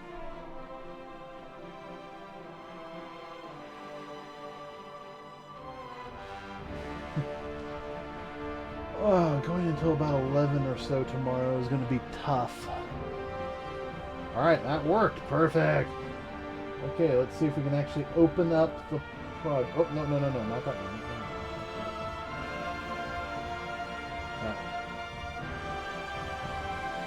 Okay. Oh, I got the right one open. We'll find out here in a short a little bit.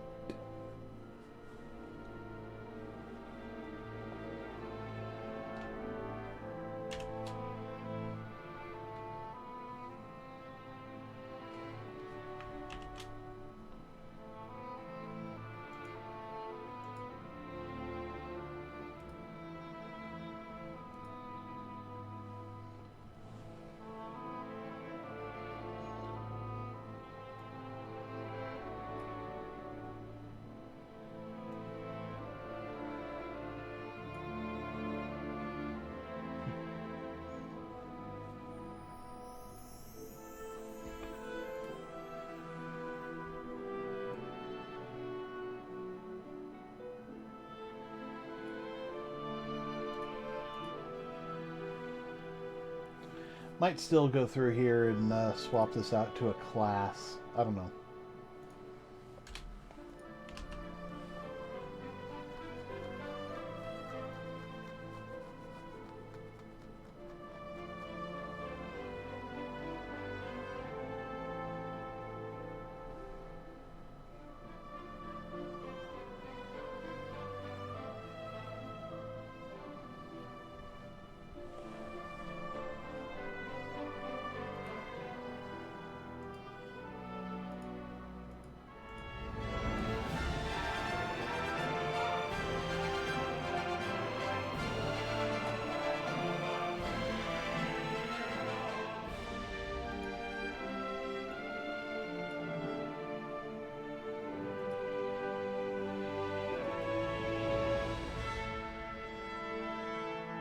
Alright, come on, let's open up.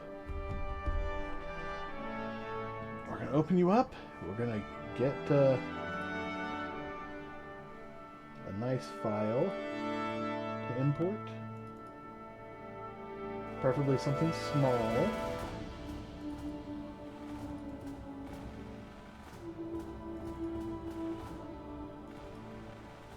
Oh, I know exactly what to open.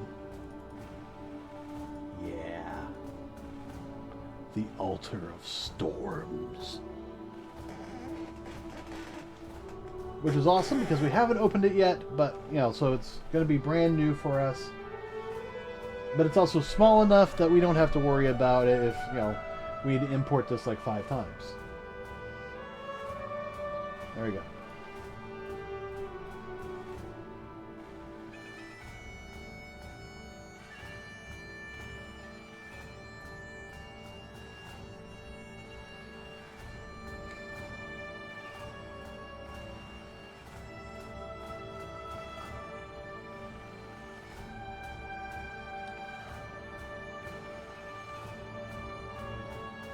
King Varian has such an amazing death in the Legion expansion.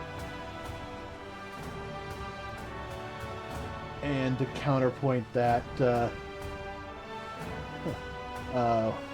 what's his name? The troll leader of the Horde, Vol'jin. His death was utterly pointless.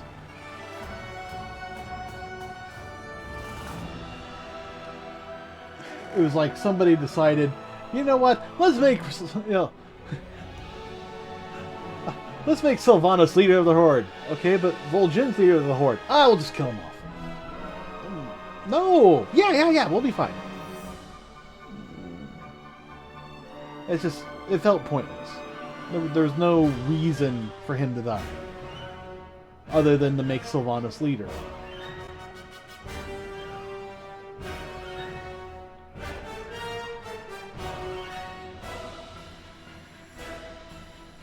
Now, Varian had a fantastic death, and it sucked, but it was one of those ones where, yeah, he died.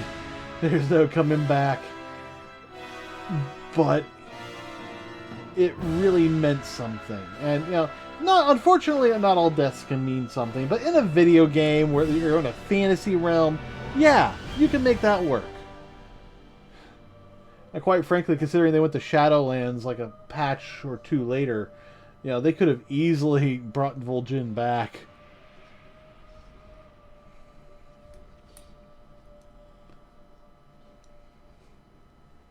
But that's just my 2 cents.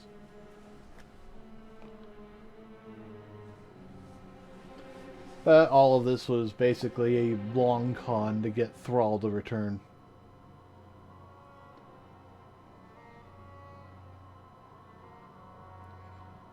Why did Vol'jin choose her? I mean, he saw one brief moment of her thinking of the Horde above, you know, herself and her own tribes. When every single time before that that choice has ever come up, she has always chosen to betray the Horde. You know, look what happened at the Wrathgate. I mean, that was Sylvanas being an utter bitch. And trying to kill not only the Lich King, but also the Horde. Notice none of her men, none of the Forsaken were in that battle. She is not... she was not one to... yeah, it was just not a good choice. Although, basically giving her a huge fucking redemption arc in Shadowlands... quite impressive. And I didn't even play Shadowlands, and I know that. I watch enough stuff about it. I have no knowledge of what goes on in the dragon patch. I mean, it sounds fun. I've heard good things, but I haven't played it. I'm not going to play it. Not until some major changes happen at Blizzard. Such as kicking out the fuckhead at the top.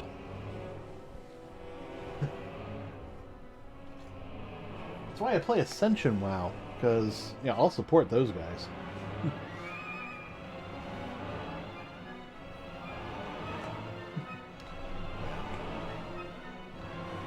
Spitting death!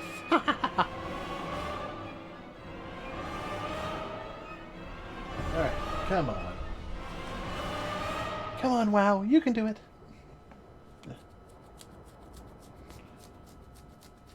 Honestly, I think it would do really good to be able to move WoW into something like Unreal Engine. And part of what I'm doing is for that, but on the other hand, but mostly what I'm doing is, this is for machinima makers. They should be able to import the entirety of the whole world. Whether a little bit or the whole bit. Use the whole power of Unreal Engine 5 at their fingertips. That is the goal. And what is going on? It's taking a while to pop up.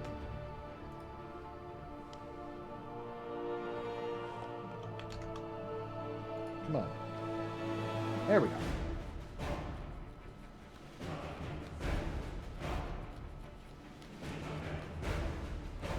All right.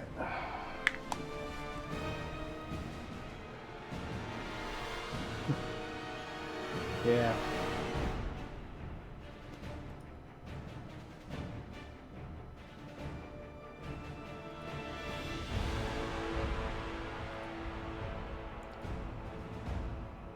No, it's still booting up. Jesus.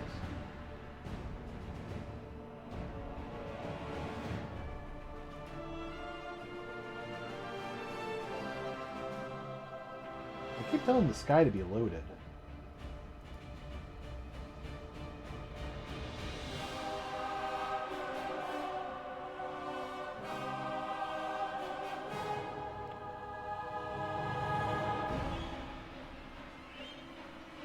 There.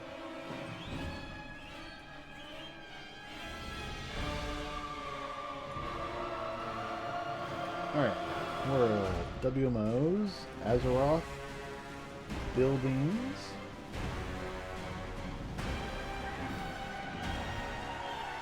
New folder. Altar of Storms. Drag and import. Yep, using that. Alright, save all.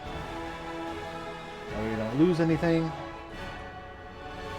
Generate static meshes.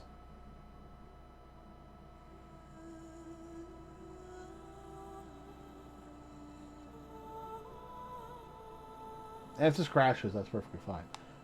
I just want to see, yeah, if we have any issues or not with what little we've done. Alright, so definitely an issue. Yeah, access violation. Alright. Where's the issue? Under generate meshes.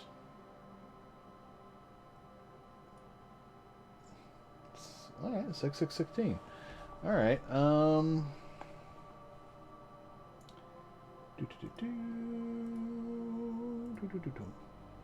WMO asset.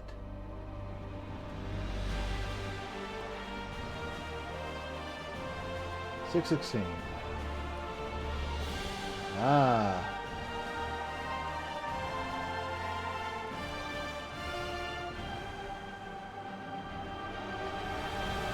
Okay, so basically it had an issue doing this. That's kind of what I was anticipating, unfortunately.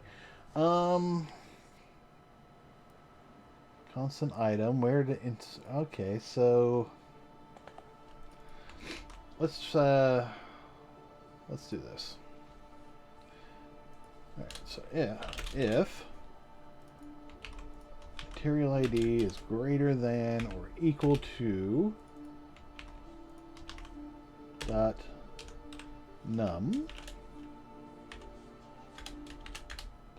or should I do while? Yeah, while.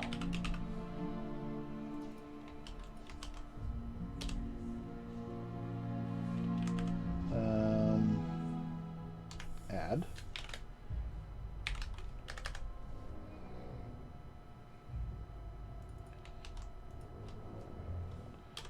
New.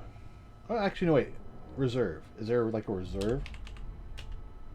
Yeah, reserve. Reserves some memory that contains.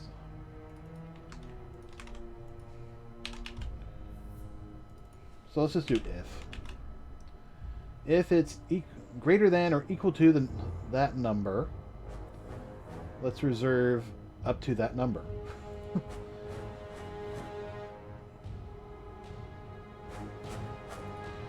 And actually down here I can swap that to that. Since that's literally the same code.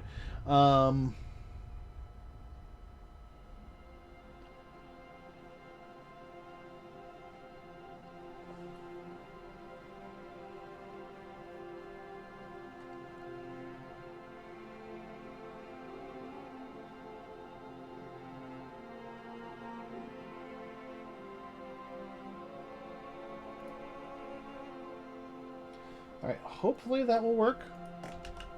So this will just automatically expand out the material list to the to that number.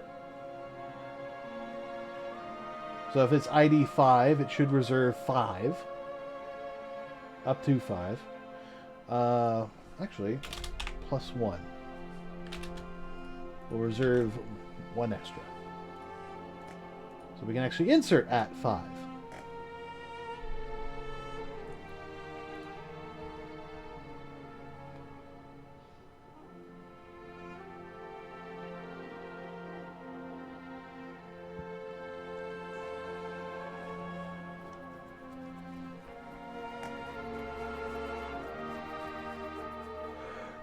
I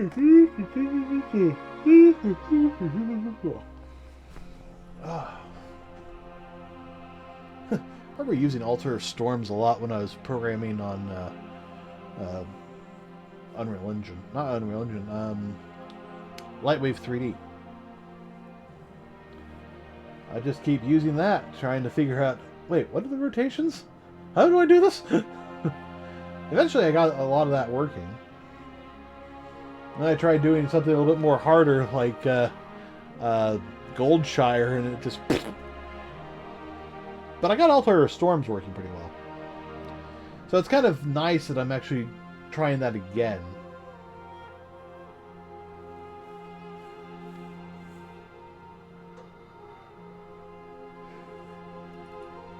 Of course, the only real reason I'm trying it right now is because, hey, I need something I haven't imported yet.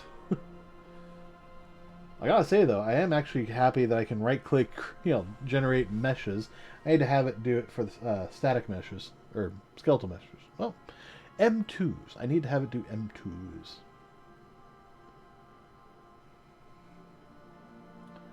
Alright, so we have yet to get to the new code.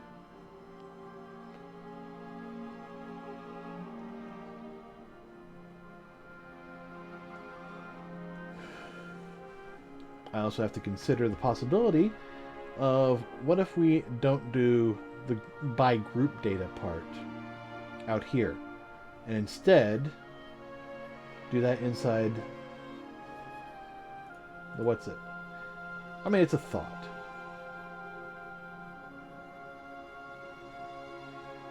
Alright, we have another crash. What's going on now? Access violation at 6:20.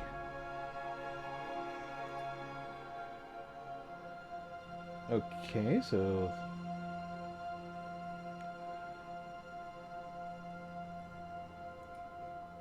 usually it's not at 6:20, it's the one above it, which would be that, which would actually be that, which means there's actually a problem here. Right?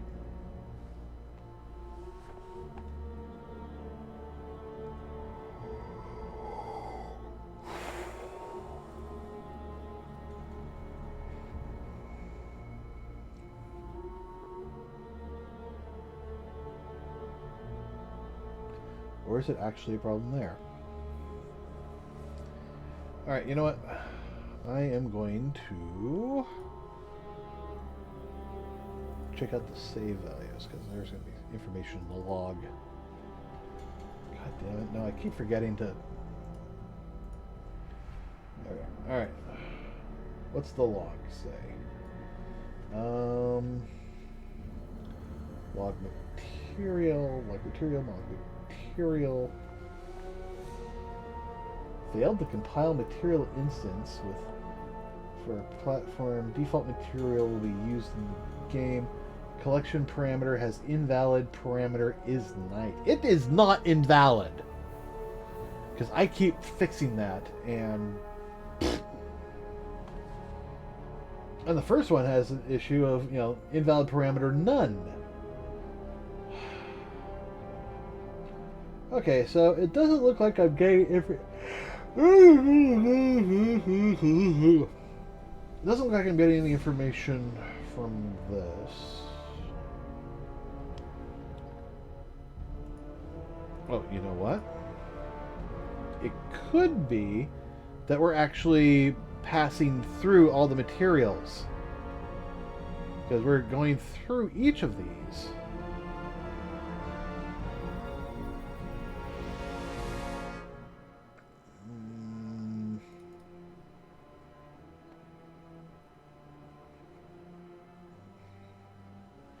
No, I don't think that's it.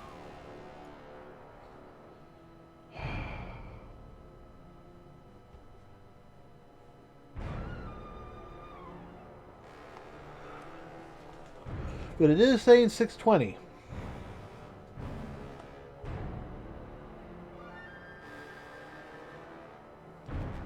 It's saying unknown function.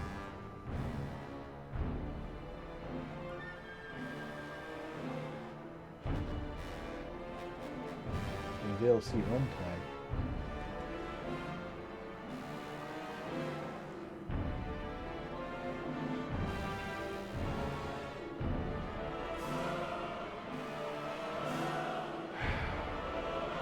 Alright, I don't think I'm going to be able to do it the way I want to, so...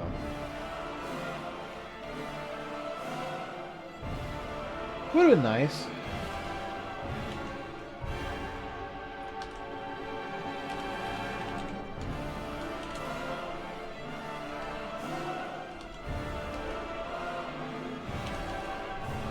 If material does not equal null pointer, just push it until it was. Skip that. Okay, so much for having that aspect. Would have been nice, but you know, if that's just causing an issue.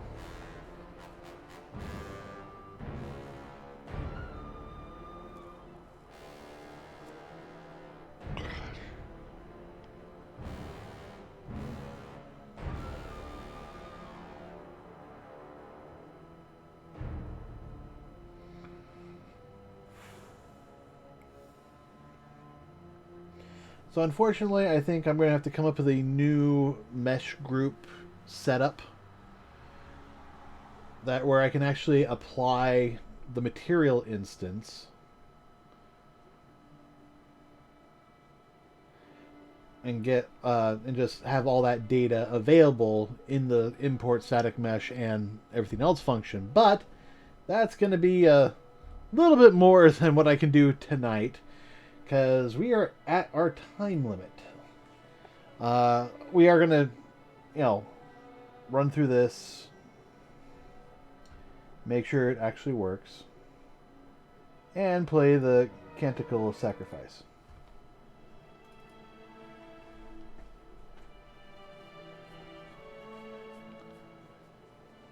But I think building up a new setup is going to be my job for another day. I will say, though, I get a lot more programming done when I'm actually doing it on stream, because I'm kind of like having to focus on the programming rather than trying to split my time between 500 other things.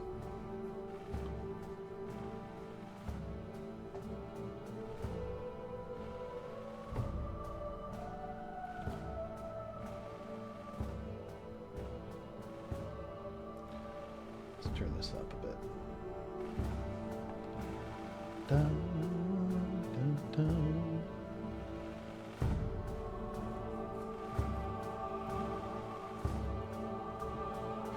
Yeah. Well, just every so often you just got to refactor everything.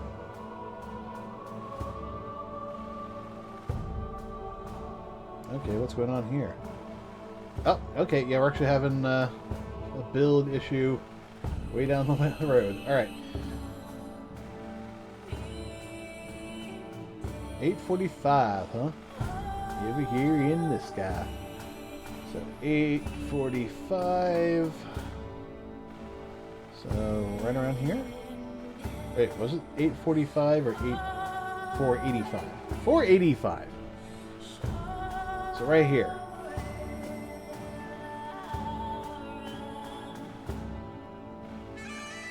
Added vertex instance equals that. Assert failed. Why are checks instantly failures and crashes? Why don't they have a nice way of handling themselves? At any rate.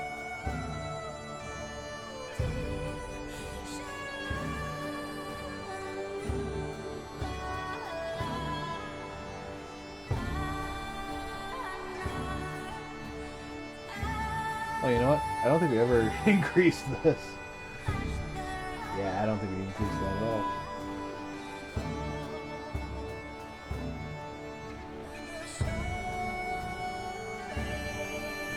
Alright, real quick, where do we set that up?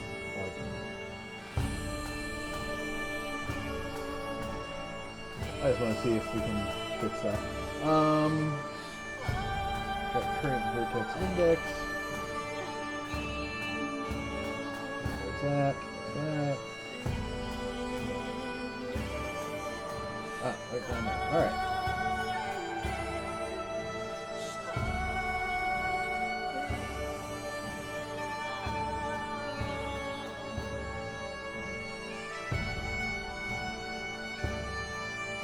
See if I can get this to matter. All right. Generate polygons. So right there. So that would solve pretty much everything.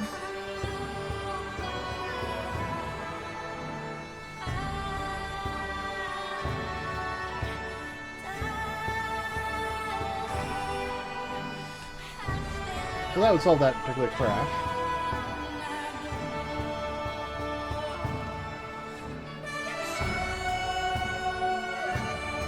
We might get one more round in here.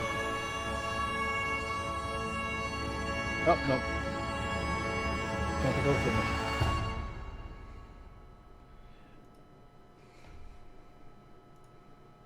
Okay. Alrighty. What? No, I didn't start you. Did I start you? I might have started you. I didn't mean to start you. You're still building. And that. And I'm not seeing it pop up in my thing. So, all right, guys. Good news is I think I got this all kind of. I don't want to say what got it working, but it's closer. Definitely it's closer. All right. Okay, let's continue doing that. All right. All right, now it's built. Let's see if I can get this to open up. Last chance.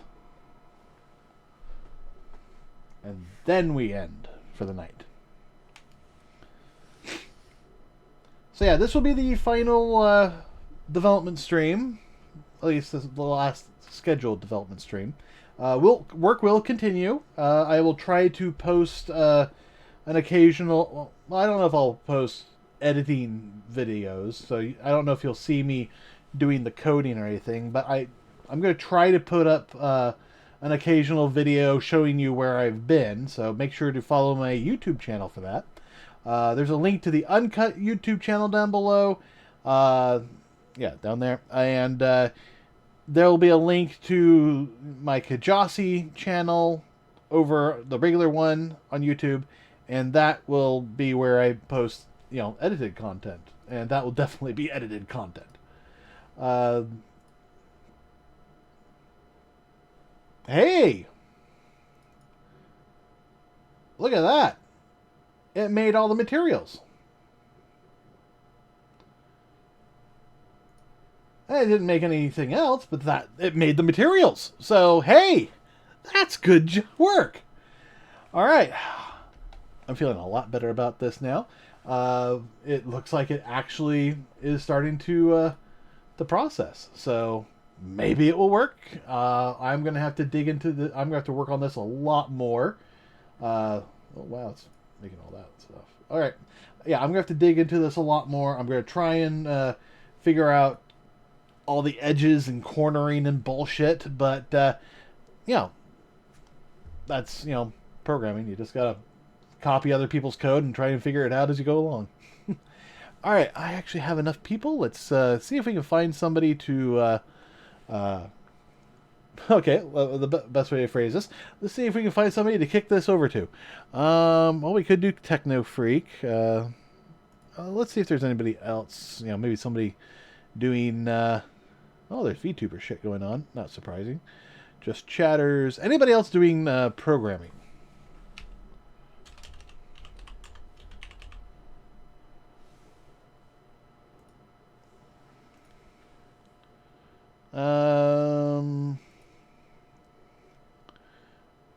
I am the highest leveled one. What's this guy doing?